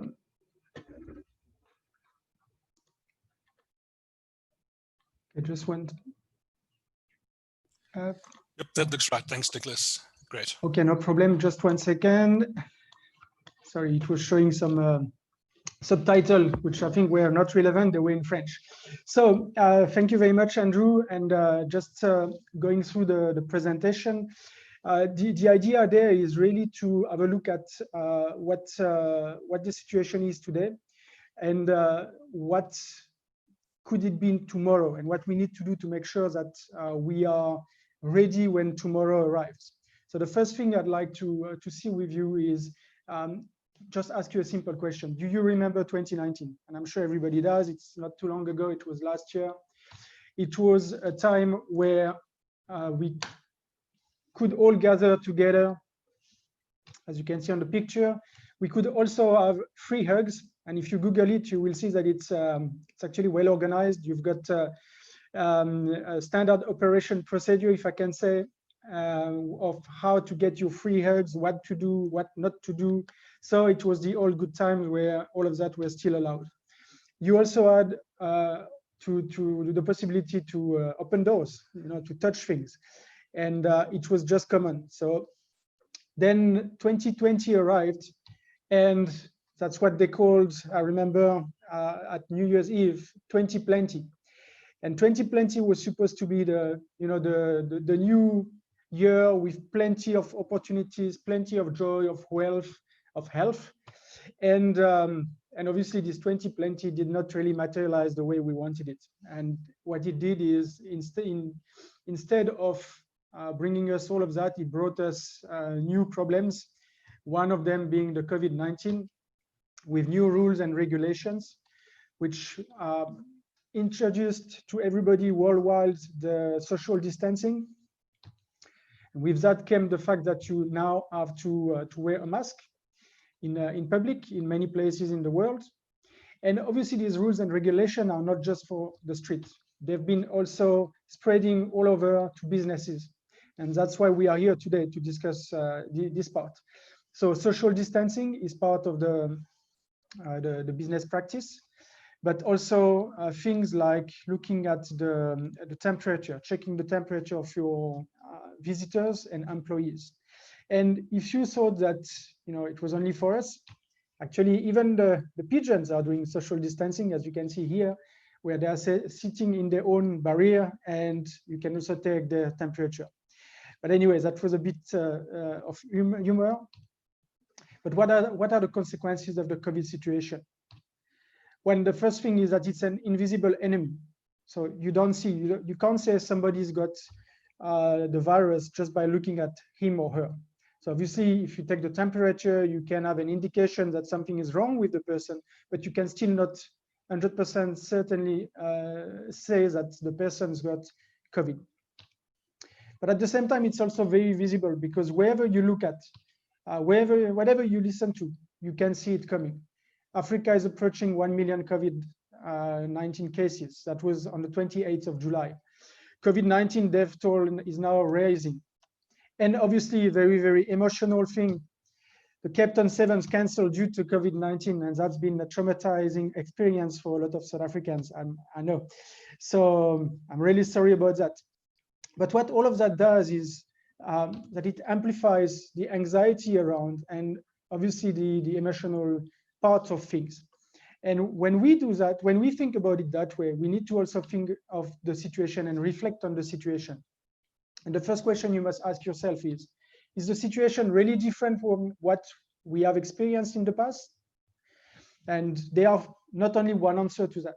So the first answer is that yes, it is very different in its magnitude. You've got, with COVID-19, you've got a global impact. We had some, epidemics before, like the SARS that Mark mentioned earlier. You had MERS, which was the same type of things, but limited to Middle East region in the mid-2000s, and so on and so on. But never something that was really, really everywhere in the world. Now, wherever you look at, COVID is there. So the second answer is the situation really different? Well, not really, because businesses constantly have to adapt to new regulations. So today you adapt to COVID-19 because that's what's current. But what about the hygiene concerns that you had before that? It was not just, it did not appear just because of COVID-19. The second thing is, as businesses, you've got a lot of compliances that you need to adhere to. Like, for instance, in certain areas like mining, you need to make sure that people who are entering your shaft are actually sober, for instance, or that they've got the right medical check in place, that they are not expired. You also had things like the privacy that you needed to look at. And it's still the case today. It will still be the case tomorrow, even more. So how do we manage this time? Well, obviously, for me, I'm going to speak about the biometric part of the contactless, and which is the preferred ID management technology. And the main reasons are that biometrics cannot be lost, cannot be broken, cannot be stolen, cannot be borrowed, contrary to using codes or cards or those type of things. Biometrics, in a couple of words, are more secured and are more convenient than having to carry your card around every day. And biometrics proves that only you can be you. So what is the evolution from contact to contactless? Because obviously before we were using biometrics. South Africa is a very, very early adopters of the technology. And when you go to visit real estates, for instance, you see biometrics everywhere. In companies, biometrics is also everywhere. So it's a big place for biometrics. So now from contact, we're moving to contactless. And contactless addresses a few issues that you had with the normal contact technologies. And when I say issues, it might be perceived issues or it might be real issues, but it doesn't matter. Even if it's only a perceived issue, it's an issue for the end user. So the first one was the hygiene concerns, which have been removed, obviously, because now you are not touching anything. You are waving your hand or showing your face. The second one was performances. So although the performances of the contact technologies are very good, there were a few issues that was mentioned in one of the previous presentation. If your fingerprint, for instance, is worn because of chemicals or because of disease or anything like that, it becomes very, very difficult to read it, to read one fingerprint if you touch a plate and if you only use one fingerprint. So with contactless, you can use several fingerprints at once, and you can also use your face. The time to action is also improved, and it's not only a touchless solution, but it becomes a frictionless solution. Okay, so if we move a little bit more into what you want when you choose a solution, well, you want something which is meeting your business goals or supports your business goals. Okay, so here you've got 4 points. The first one being augmented identity, which is a concept revolving around the identity of somebody. Before, it was, when we were speaking about identity, it was all about, are you the right person? And full stop. But as the systems, the solutions, the market evolved over time, your identity became central to make use of different technologies around. So that's why we're speaking about augmented identity, in the same way that you could speak about augmented reality, for instance. So once you are identified positively, then the information is sent to an access controller. And once the user is identified and the access controller decides that the person is really in the system, so can use the system, then it triggers business rules. And that's why I say that it's very important that your system supports your business goals. So how to achieve the goals of your organization. Today, with COVID, you want to make sure that you're able to do thermal scanning. You want to still continue to do your previous tests, like your sobriety test, your permit validity, etc., etc. And then once you are sure that all the business rules are followed, then the system takes the final decision to authorize access to the individual or not. So looking at that, you need to obviously make sure you've got a reliable biometric identification, or it will become the gravel in the clockwork of your system. And the whole system will choke because you can't rely on the identification of the person. Then the business rules. well, you have to decide on what you want. You know, you've got different solutions out there. You've got solutions which are just tailored for one specific case, and there's nothing wrong with that if it's what you want. But you also have solutions which are modular. So you must decide. When it's modular, the nice thing with that is that you can actually adjust your system as you go along. Today, COVID is here. Tomorrow, it might not be here, but something else might be. In this case, you just adjust your system accordingly. And you also want to make sure that you protect your long-term investment. Because again, today we are in a situation which is very emotional for a lot of people, and decisions are taken. But you need to ensure that your decisions are relevant today and that they will be relevant tomorrow. When you invest, you look at a few things. The first one is the lifespan. You know, an access control system is typically between 5 to 7 years lifespan. You can stretch this lifespan a little bit, especially during tough economic time like today. But at some stage, you will have to, to change your system. To ensure that you don't have to change everything at once. So that's where you basically go with the modular system, with something that can be adjusted and upgraded when required. So to ensure the technology and product you select are following a few things. The first one is that there is a proven track records with a mix, I would say, between sites, but also awards. That you've got international certification. Well, it's especially true if you, if you want to have a product that you can use on multiple sites in different places in the world. But it's also true if you only want to use your product locally, because when you have international certification, you are sure that the product's been tested in different places in the world and that they are following the first world rules. And you need to future-proof your technologies. So today there is a few words which are out there which are trendy. The first one being artificial intelligence. We've got that in all our contactless products. The deep learning as well, to make sure that the information that your system is using to make decisions is up to date and that it's improving over time. And obviously that it can integrate adequately with other leading brands. The last one is compliancy, which is more and more important today. It must be, your solution must be compliant with privacy regulation. In South Africa, you're talking about POPI. In Europe, GDPR, and in other region in the world, everybody has got their own regulation, but by the end of the day, it comes to the same type of questions.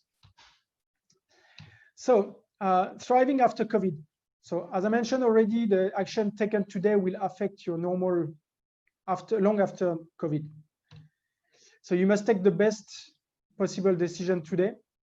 And for me, if I summarize them, they are to go contactless biometrics, to ensure that your solutions support your business goals, and to protect your long-term investment. So that's from a business point of view. But most importantly, and I think that everybody will agree on that, you need to stay safe, vigilant and alert, and make sure that your people are protected with what you put in place. So that's basically the presentation I had for you today about the different technologies. And if you've got questions, I'm happy to answer to them. Thanks, Nicholas. Appreciate that. If there are any questions, please use the Q&A and we can ask them, ask Nicholas and the other panelists. We'll also be taking questions right at the end of the event in case you forget or come up with something as we go along. I have another poll to ask the audience members. It's about working from home and productivity. While you do that, let me introduce our next speaker to you. Next up, we have Leo Flaum. He's from Veracitech. He's the technical director of Veracitech. And Leo is going to be talking to us about some of the cool stuff they've done at Veracitech in terms of installing and integrating various systems to sort of make a touchless biometric system a reality. Leo is an electrical engineer, and he started working at FTech Systems, which was eventually bought by Siemens. And then in 2015, he founded Veracitech, where he is today. And the company today has about 50 people working for them throughout South Africa, as well as Namibia and Botswana. So I'm going to, let's stop this. Oh, there we go, interesting. Some interesting results there from the poll. We're more productive because 38% of the people say because we work longer hours. So yeah, that's interesting. But anyway, Lior, I'd like to hand over to you now. Thank you, Andrew. Good evening, good afternoon to everybody. So one thing I can assure you is that my presentation or my little bit is going to be the shortest from everybody. So I hope it's interesting to you. It's certainly been an interesting ride for us. So what I'm going to just share my screen here. That one. Share. Okay. So what I'm going to share with you guys is just a couple of integrated solutions that we've developed. Pretty much, a lot of it started before the lockdown, but obviously was amplified due to the lockdown. So I'm going to jump straight into it. I've got a couple of videos, so I think that should be quite interesting. I think a video says a lot more than a PowerPoint. So the first requirement that we got from some of our clients, especially when the lockdown started, was we have to record everybody that comes into our premises, be they employees, be they visitors, and we've got to accurately, or we're trying to accurately record the people's details, answers to certain questions, their temperature, etc. And this was primarily done on a piece of paper, or even perhaps on a computer terminal, etc. Is there any way that you could help us do this more efficiently? Is there any way you could make sure that the data, make sure of the data integrity, that the data captured is correct, and possibly, obviously, make sure that it's a seamless process. So what we decided to do, we've done a couple of solutions using a handheld PDA. At the bottom there, you'll see in the screen, it's a Honeywell device that we've made use of before. And we developed an application whereby we gave the operator a couple of different ways to identify the subject that they were screening.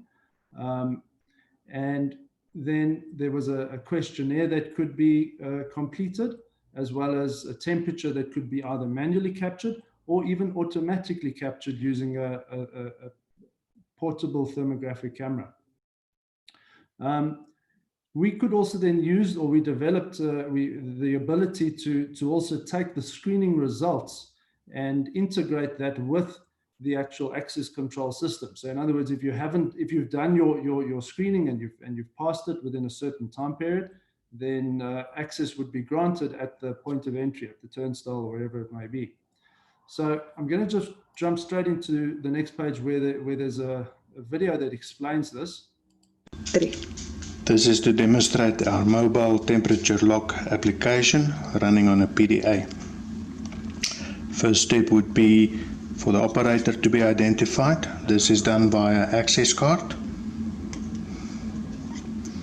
Next is to identify the subject. That can be done either via access card or ID document or driver's license or even a passport MRZ. Next step would be questionnaire. Answer all the questions.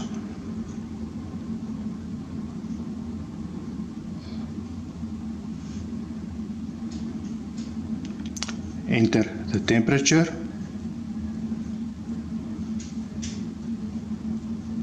Submit button will enable. Click it to complete. Transaction is uploaded to the server. Okay, so something I forgot to mention in that solution is that obviously all of this data can be configured to be recorded in a database. And the other thing, the video doesn't show it, but we have since integrated the Hikvision mobile thermographic camera. So automatically, whatever temperature that gun is reading will be entered into the application. All right, the next requirement that we had from a lot of our clients was, can't we move this to the gate or the access point, the turnstiles, in more of a fixed type of solution? So what we did was we integrated a fixed thermographic camera together with our, what we call a touchless. It's actually quite a funny name, but a touchless touchscreen. It since became touchless due to COVID, and you'll see how.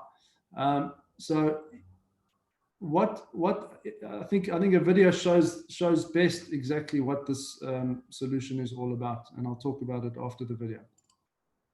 So this is a good demonstration showing a few different touchless technologies and how a couple of devices have been integrated into a comprehensive solution. Welcome to a demonstration of our integrated touchless access automation system. What we have running here is a Babylon system in the background. We've got an Ardemia Vision Pass reader. We have a Hikvision thermographic turret camera. We have a touchless display terminal. On the right hand side, we've got a Morphowave compact reader, we've got a Hikvision Minmo terminal, and we've again got our touchless display terminal. Behind our demo board here we have a K32 access controller, and we have our lovely assistant Johan, who's going to be doing the walking and demonstrating for us. So around goes Johan. He presents himself to the reader. Right on the screen, it shows the temperature, Johan's temperature. There's a questionnaire. He says yes or no to these symptoms. He then submits. Note that he is at no point touching the actual buttons. He's just putting his fingers in front of it. Instructed to blow in the alcohol tester. He does so. Right. It should then tell him, please sanitize your hands. Right, he goes and sanitizes his hands. It says access granted, and the green light is on. Right, around goes Johan now, and we're going to fail the questionnaire this time. So he goes around, he presents himself to the reader. There we go, picks him up.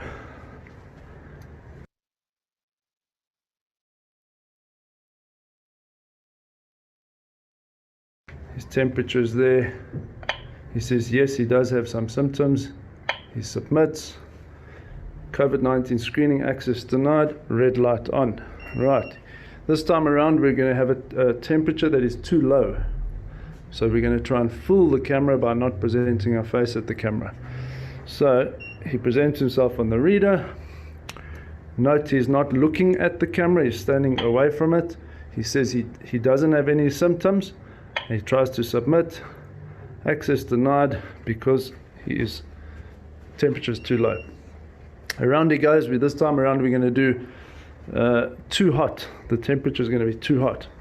So he presents himself at the reader. He's got a hot cup above him. You can see it shows that it's too hot. He's going to say no, he doesn't have any symptoms, but his temperature is too high, and it should fail the access. And you can see the red lights on. This time around we are going to fail the hand sanitizer test. So around he comes, presents himself at the reader. Right, his temperature is okay. He says he doesn't have any symptoms. He submits his answer. He's going to blow in the alcohol tester. Should pass that. Right, says sanitize your hands. There's a certain time. I think we've allowed 5 seconds for this. It's programmable. And access denied. Sanitize your hands. Red light on. Okay, we're now going to move over to this side of the table, the Morphowave Compact. And Johan is going to wave his hand. The reader. Okay, you can see on the Minmo device, this device we're incorporating the presence of a face mask. So you can see he is wearing a face mask at the moment, as you can see, and it says his temperature is okay, he is wearing a face mask. He says no, he doesn't have any symptoms. He submits his answer, and he's instructed to blow in the alcohol tester,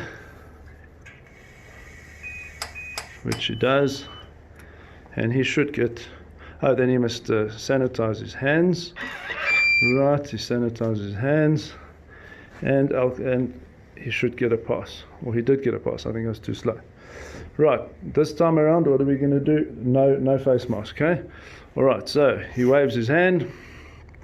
You can see he's not wearing a face mask. You can see that it says there, no mask, and 36.1. He says no, he doesn't have any symptoms. He submits, and what do we get on the screen? Access denied, red light on, he cannot enter. And lastly, we're going to do the alcohol test fail. Okay, we've left this for last because it does put this machine out of commission for a while. So everything is good. He said he doesn't have any issues. His mask is there. He submits. Right, he must blow into the alcohol tester. We've put a little bit of alcohol sanitizer on the straw. So let's fail that test. Let's see here. Alcohol detected. Test fail. Access denied. Right, thank you for attending our demo video.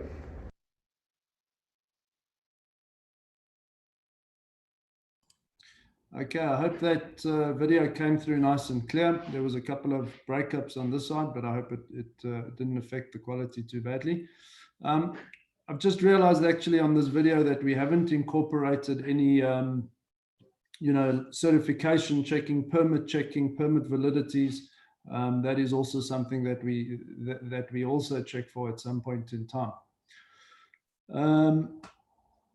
There's two more videos I thought it would be interesting to show you, actual videos that were taken, that were shot on site with real implementations. It doesn't incorporate all of this stuff, it incorporates some of it, but I think it's important just to see, real life site and some of these technologies, how it's been implemented. I'm going to badge now. Badges, install.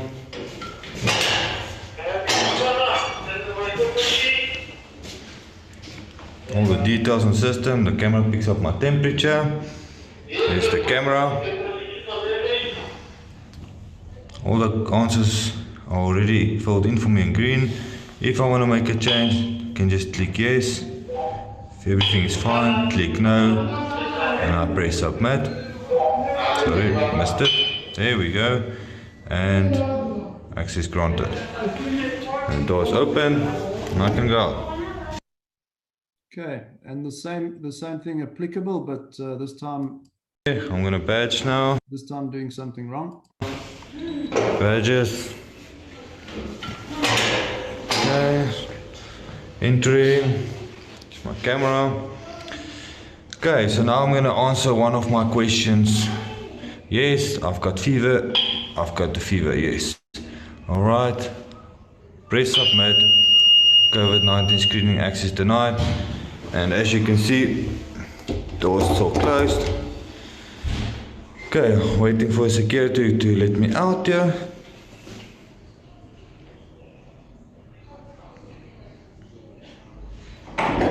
Okay, security opens door. Thank you, sir. Thank you. Okay, so I think that demonstrates what we've done at the gate, at the turnstile. This could also be done in some type of a screening facility before access. So you could have a fixed point, a container, a dedicated room in the right environment, for thermographic screening, no wind, no sun, indoors, etc., where you go and you present you wave your hand, you look at the facial recognition reader, you look at a camera, you answer a question or two, you do an alcohol test even at that point, and then you're good to go. You're cleared to enter the area, when you get to the main entrance. Something else that a lot of our clients asked us to do was to limit the number of people in high in areas, for example, like waiting rooms or change houses, etc., where you want to limit the number of people that are in that area at any certain time. Now, most access automation or control systems can do that. That's nothing new, to be able to block readers that people can't get into certain areas. But what we did was we thought we would add these same screens, touch screens, to show how many people are in the area at the particular time, and also to indicate the status, whether anybody may enter or may no longer enter. And obviously that's dynamic as people enter and exit at various locations. This is just something interesting to talk about. It's not necessarily as an access control touchless technology. It doesn't quite fall into the same category, but it is very interesting nonetheless. So we have been working with a company that has created a security checkpoint system using X-rays, and this technology is currently underway to be adopted to be able to do a chest X-ray that could automatically screen for the COVID-19 pneumonia. So conventionally, this technology would be used to prevent people from exiting high-risk areas, but in this case, it would be more applicable to prevent people from entering areas, and it's a quick way of doing a screening to see if somebody has the COVID-19, if it shows up on an X-ray using AI. And that's my side. I told you it will be nice and quick. Go ahead. Cool, thank you very much, Leo. We have a couple of questions. Now we've got that poll up there if you want to answer the poll, the attendees. First question was from Martin Meltz. He asked, if I'm not ready to move to contactless, how do I protect myself using contact-based biometrics? I don't know, Leo, if you want to have a bash at that? Yeah, absolutely. Interesting. The question comes from Martin. There is a very nice product available from Ardemia from Ardeco that is a nice addition to any to the Morpho range of fingerprint readers, contact-based fingerprint readers, and that product is called the SteriStrip. And it's a UV light that can be added to a contact-based fingerprint reader. Obviously, a lot of the other options that people are going with is to disable fingerprints and only use cards, etc. I think we've spoken about that at length before. But to my knowledge, the only sort of adaptation to use a contact-based fingerprint reader would be the SteriStrip. I don't know of anything else, personally.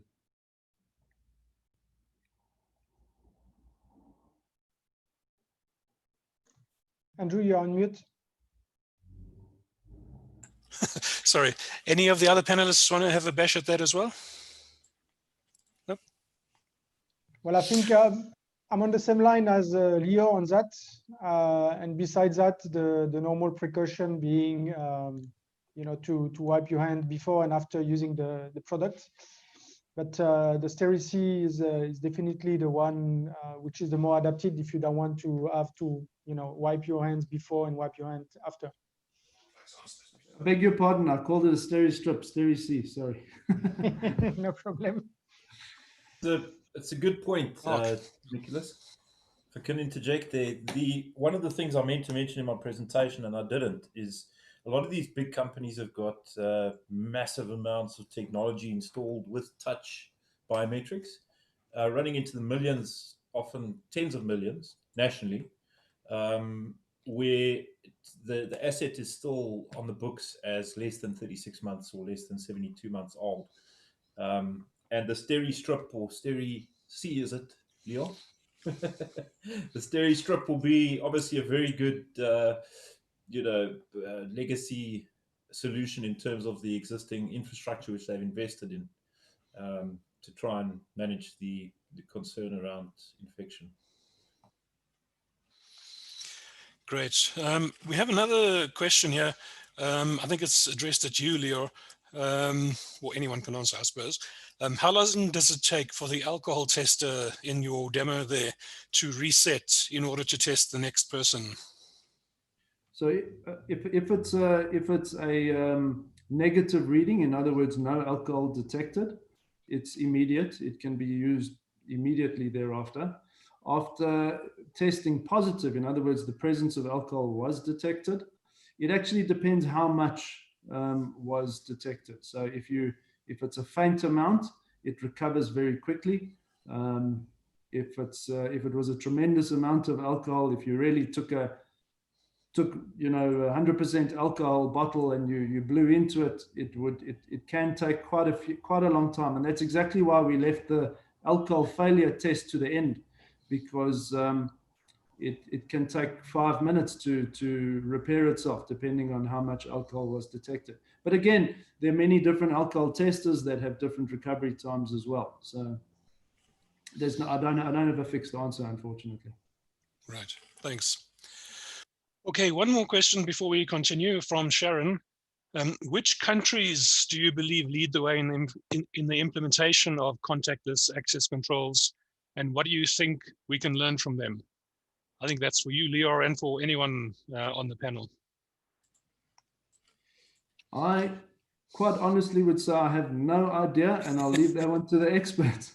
I think there are people far more qualified to answer that one than me.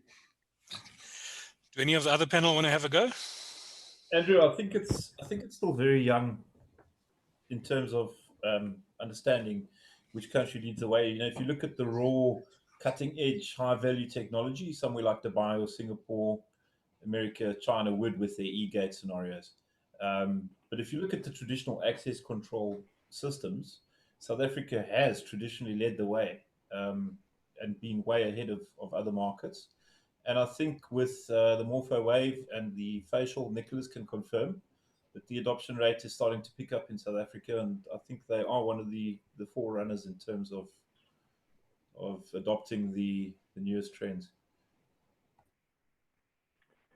Yeah, I think China and Singapore and Japan. I know in Japan we've sold millions of face technology readers. I think in China, the one of the first uses were like commercial use. If you want to get specific things at a canteen, it used facial technology. In Japan, there's some implementations for not necessarily for facial recognition, but in public toilets to get toilet paper to avoid the misuse. So there's some funny implementations. I think it's in Europe is very slow because of the privacy, and I think although it's being used at e-gates and so on, the USA and Europe is the biggest kickers because of privacy and what will the people do with my video. Great, thanks, Walter. Okay, before we get into the last feature for today, just looking at the poll that we had talking about integration and whether companies have the integration skills in-house to integrate all these things, such as we saw there. 62% of them think they do, or say they do. 19 say they don't, which is a bit of a problem for them. And 14% are saying we'll have to adapt, and I guess that actually represents every one of us. We all have to adapt. Anyway, thank you for your answers to the polls, everyone. Our last section for today is our sponsors panel, where our sponsors are going to answer a few questions, which I'm going to ask them. It doesn't only have to be me, obviously. For those of you who want to... Oh, there's another panel there. Okay, while that panel's going, let me finish here. If you want to ask the sponsors questions, please use the Q&A button and ask the questions, and I'll ask them as we're going through it. But our sponsors, or the people who are on our sponsors panel for today, from Suprema, South Africa, we have Walter Rotenbach. He's the manager of Suprema Africa.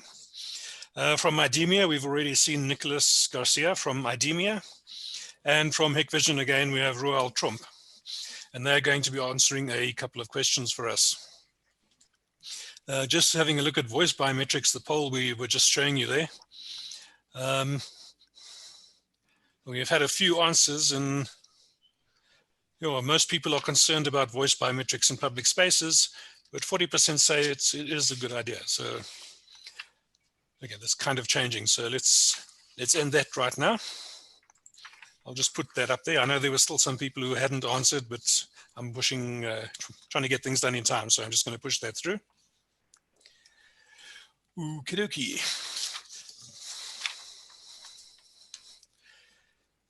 Okay, a question which I'll just close, wasn't one of the prepared questions, but one of my prepared questions anyway, but we've just had this come in. How fast can touchless biometrics check in a congregation of a church of 20,000 people, for example, for a church service? Anyone want to have a bash at that? Yeah, so I think it will depend on the implementation of the system. Okay, from a technology point of view, less than 1 second per identification. So if you've got 20,000 and one reader, it's theoretically it's 20,000 seconds. At the same time, you know that it's gonna take a bit longer because people have to queue, they have to walk through. So some might stop, some might not stop. But all in all, if you only use one reader, 20,000 seconds for identification of 20,000 users. After, if you want to have that faster, well, you need to multiply the number of lanes and get them to walk through. I think the biometrics is not the problem, if I may say. The biometrics will work. The problem is how confident are you that 20,000 people in a church are not going to spread the COVID-19 between themselves as it stands today. Thank you. Okay, let me ask a question. I'm going to address the question firstly to Walter from Suprema. Walter, I know Suprema has also got a lot of facial technology, facial recognition technology out there. So what is Suprema's view on facial recognition technology, and what have you guys been doing in that area? Well, touchless in general, we've seen as a convenience factor for access control before COVID-19. I think we've been doing facial biometrics for about 10 years, and actually the R&D on that was actually a bit longer because we hesitated, in the access control environment, to use facial recognition is not a problem, but to use it accurately and to make sure that it works on all different skin colors, anti-spoofing and all those things. So we still believe it's extremely convenient. The accuracy is much better. Image and deep learning and all those things definitely help the technology improve. The pandemic itself, I believe it definitely gave us the same type of push that the September 11 gave biometrics at borders and governments implementing biometric systems to combat terrorism. The same sort of push can be expected from touchless implementations, and we welcome it. When it comes to implementations, I'm not sure how, if everyone's got the money. Well, I think very, very little people got money just to replace a system implemented yesterday. But we believe that the touchless is definitely one of the ways forward, and that the accuracy on the technology is definitely there. So we believe that there's definitely a good future, and this boost will definitely help the growth in the market.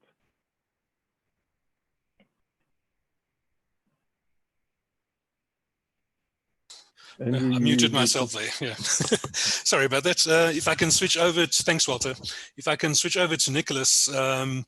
IDEMIA also recently launched your own facial recognition product following the touchless fingerprint of the Morpho Wave. But as far as the facial recognition product is called, can you tell us more about the product and its availability in South Africa? Yeah, sure. So we also, that's the second product that we've got when we speak about facial recognition. We had one that was launched in 2012 called 3D Face. And at the time, it was already revolutionary, because it was using the 3D features. So in 2018, we launched the MorphoWave Compact. That was our fingerprint contactless solution. And this year, we're launching the Vision Pass, which is a facial recognition reader, which is also using 3D technology, but not only. So we're using the 3D technology, we're using 2D technology, we're also using infrared technology to make sure that the reader actually gets the best of the image of everybody who's coming in front of the reader, irrespective of the environment. So basically, if it's full dark at night, there is no moon, or if it is in the daylight with a lot of light, we put all of that together in the reader. We've got artificial intelligence, which is helping.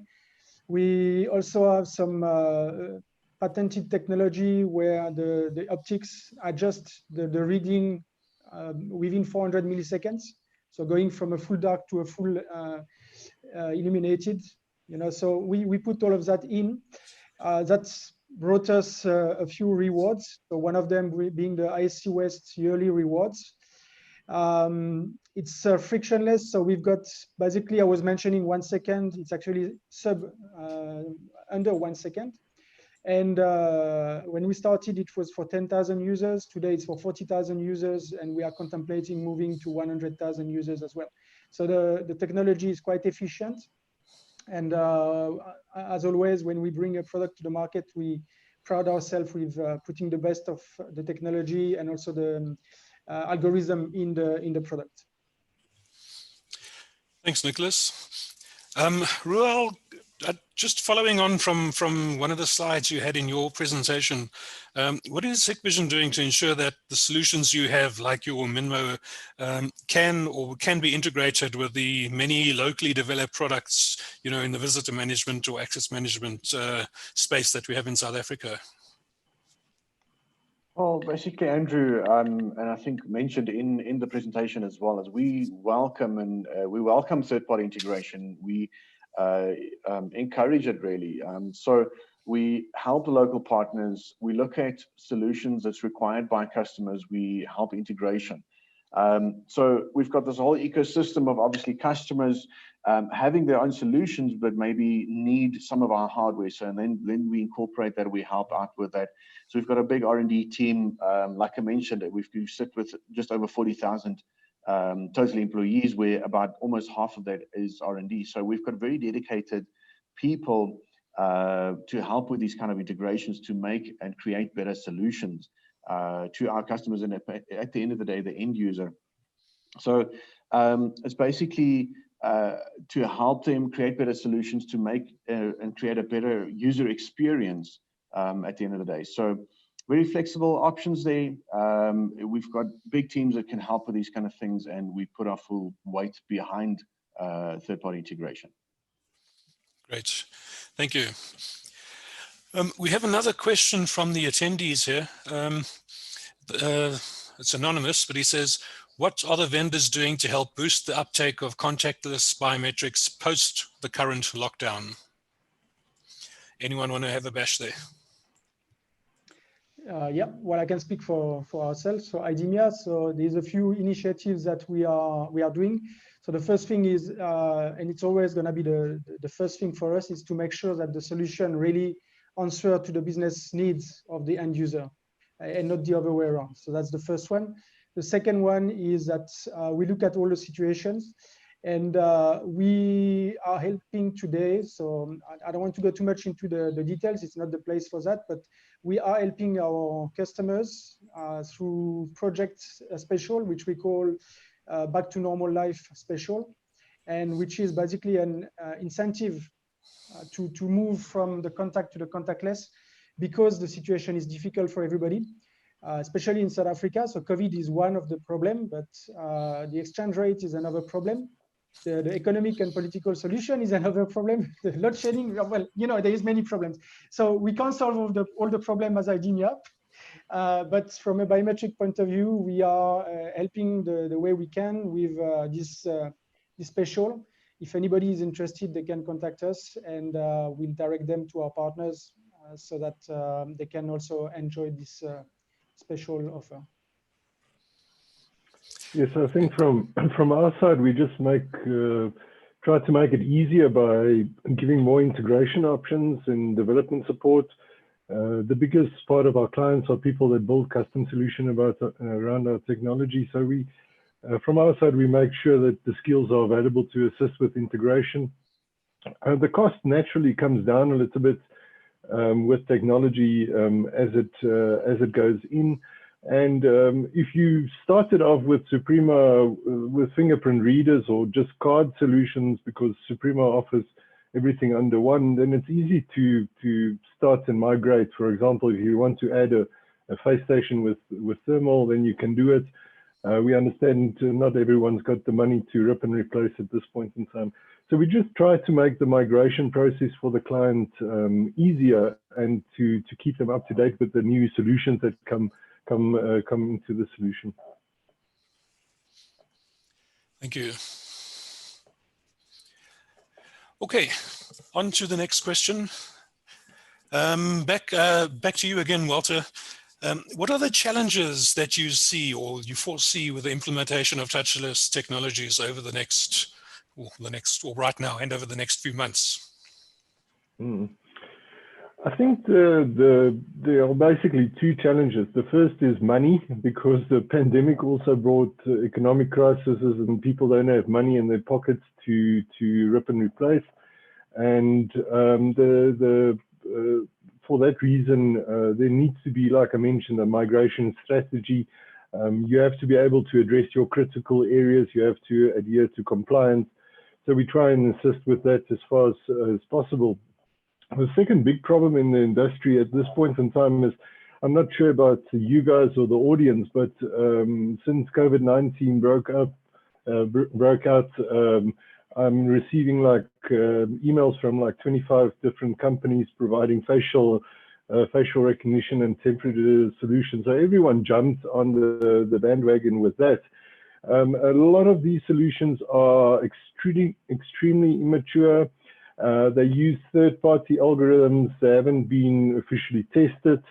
And with the pressure on employers to comply with government regulations on screening and so on, they are sometimes forced to take out money and spend money on technology that don't work.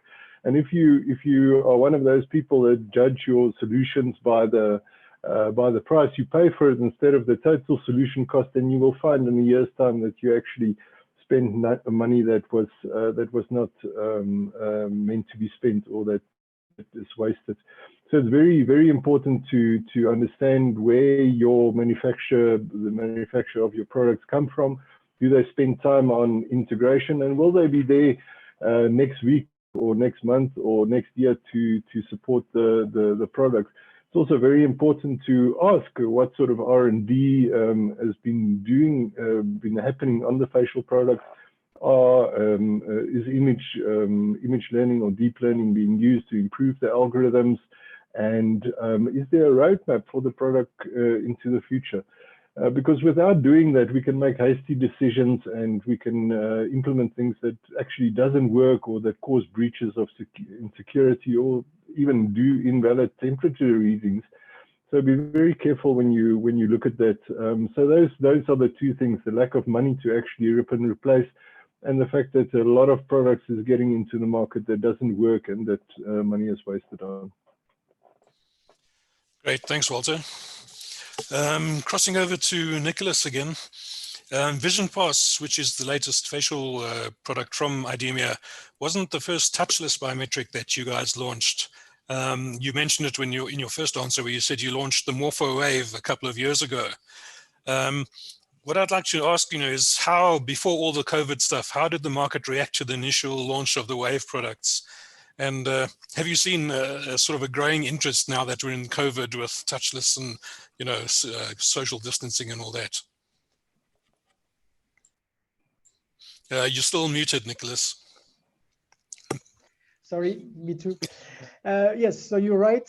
The Morpho Wave Compact, so the technology is not new. It was launched officially in 2012, but we had it since 2007, something like that. It was big towers at the beginning, and it was used mainly in countries with hard currencies, like the US or Middle East or other countries like that. Then in 2018, we introduced the Morphowave Compact, and the price went down, but the performances did not go down, and they actually improved. We started in 2018 in South Africa with the real estate and market, and it's when it was very well received. So then we introduced the artificial intelligence, and again we improved the performances tremendously. So the real estate really like this product. With COVID, we've seen an acceleration, definitely. And the funny part is that the facial, which is coming, which is here now, is not replacing the Morphowave Compact. What we see is that depending on the business needs, depending on what the real estate wants to do or other industry wants to do, they can either use one or the other one, or they can actually combine the two at different places on site. The one thing that I want to say is that when you look at facial recognition, especially in the real estate environment, it comes with a whole new set of challenges. Because, for instance, if you use a fingerprint reader, somebody has to be in front of the reader, place the finger on the sensor, or wave the hand. It's basically not the same as identifying somebody remotely. So we had to make sure that somebody who's in lane A, for instance, is not identified while going through lane B. We had to make sure that if there is a queue, so somebody was asking the question about the congregation with 20,000 people. If you've got a queue, you want to make sure that if you've got a small guy or a girl in front and a taller one at the back, that you don't actually identify the person who's behind and let the person in front go if this person is not allowed in. So that was all the challenges that we had. We sorted them out. And so I don't want to go into all the details because otherwise we're still here in 2-3 hours. But definitely we've learned a lot from the past experiences, and we made sure that when the Vision Pass came out on the market, it was addressing from day one all those challenges. Ooh, thanks, Nicholas. Ruel, getting off the facial recognition topic for a while, I just wanted to ask you, Hikvision is started out as a surveillance company, supplying cameras and NVRs and stuff. And obviously now what we've seen today, you've expanded far beyond that. In what other fields is Hikvision operating, and what other products do you offer to the African markets? Yeah, it's quite extensive. It's not just a camera anymore. Yes, that's obviously where we started, CCTV and so forth, but it's evolved so much. So we've expanded, from CCTV solutions to intrusion alarms, access control, facial recognition, automation, even smart home solutions, and. So yeah, we've CCTV is still our core business, but we have extended our product ranges and market reach to try and touch most aspects when it comes to security and things like that, and automation at least. So because of this huge R&D team that we have, they're constantly developing new products, new things, whether it's related to CCTV or not. And like you can see, we venture into other avenues as well. So it provides a powerful intelligence to the users. At the end of the day, the results they get out of the systems is not just, oh, there's a recording or of something or whatever. Because of these different kinds of solutions that we do provide, you get so much more information to manage your business better, increase productivity, and. So it makes the operations, the reporting, and all those kind of things easier if you have a lot of other systems incorporated into one big platform, if you will. So we've got our Hik Central platform, and in there we incorporate most of our devices, most of our products that we do have and supply and manufacture into one user-friendly platform to be able to manage all these things at a very easy user interface and user experience, basically. Great. Thank you, Roel. Just one last, we've got a question from Nigeria, which will be our last question for today. And this is open to anyone who wants to make a comment here. It's, have you considered applying the technology we're talking about, the touchless technology, to ATM machines? The attendee is saying that when you go to the ATM in Nigeria, you need to take your sanitizer with you. So is any of this the kind of touchless or facial recognition and all that being applied to technologies like ATMs? From our side, yes, that is where I think Japan and China were some of the first few people that started implementing that type of technology. And they also, when you work with ATM, people must understand there's a difference between one-to-many and one-to-one.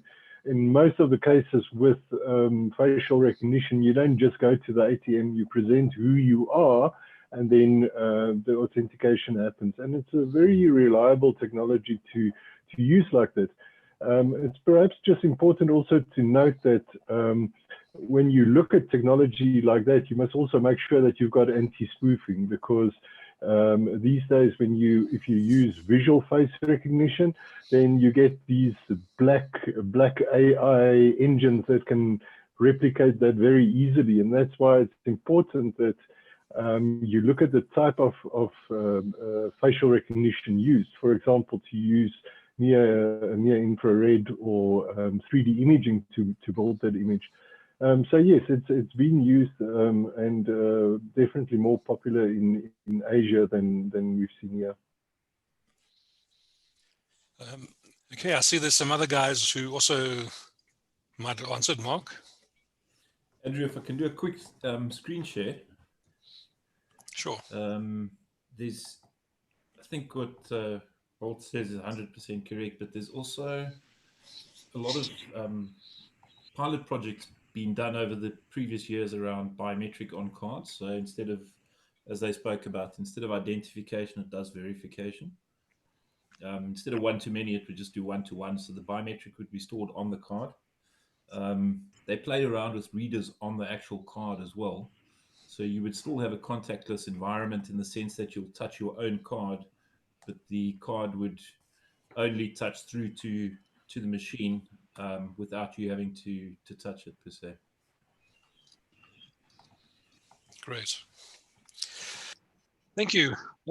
Everybody, thank you very much. We've come to the end of our presentation, or the end of our conference. I want to thank all the speakers. You guys have really done a great job, and really appreciate the time taken to prepare your presentations and deliver them. And also to the panelists for being put on the spot with the questions. Thank you for that. And to our sponsors, obviously, thank you very much for sponsoring this and making it possible. And then a big thank you to all our attendees who joined us today. We really appreciate it. The one last thing I want to say to you is when we close the presentation, or when we close the webinar, you'll be directed to a website where you'll be asked to give some feedback on the presentations and what have you. I appreciate if everyone would go there and just let us know what you think of it and your impressions, and any comments and criticisms will be very much appreciated. And at the bottom of that, there's also a list of all the people who are speaking today. If you would like them to contact you, you can just click next to the name, one or more than one of the people who spoke, and then put your name and email address there, and we will pass that information on, and those people will be in contact with you. So if you do have any other questions, you can just click on the name of the person you want to ask the question to, and they will be in contact relatively shortly. We will be making the broadcast, the video live, video available offline. It will be sent out to you, or the link will be sent out to you either tomorrow or on Monday, depending on the load shedding status. So once again, thank you very much. Thank you to the attendees. Thanks for taking the time to join us today. And thank you to everyone, Ruel, Nicholas, Walter, Leo, Mark. thank you very much for taking your time to do the presentations and answer the questions and all that kind of stuff. We really do appreciate it. So to everyone, thank you very much, and hope it was worthwhile to all of you. Thank you very much. Cheers. Thanks, Andrew. Thanks for having us. Thanks, Thank you, Andrew. Andrew.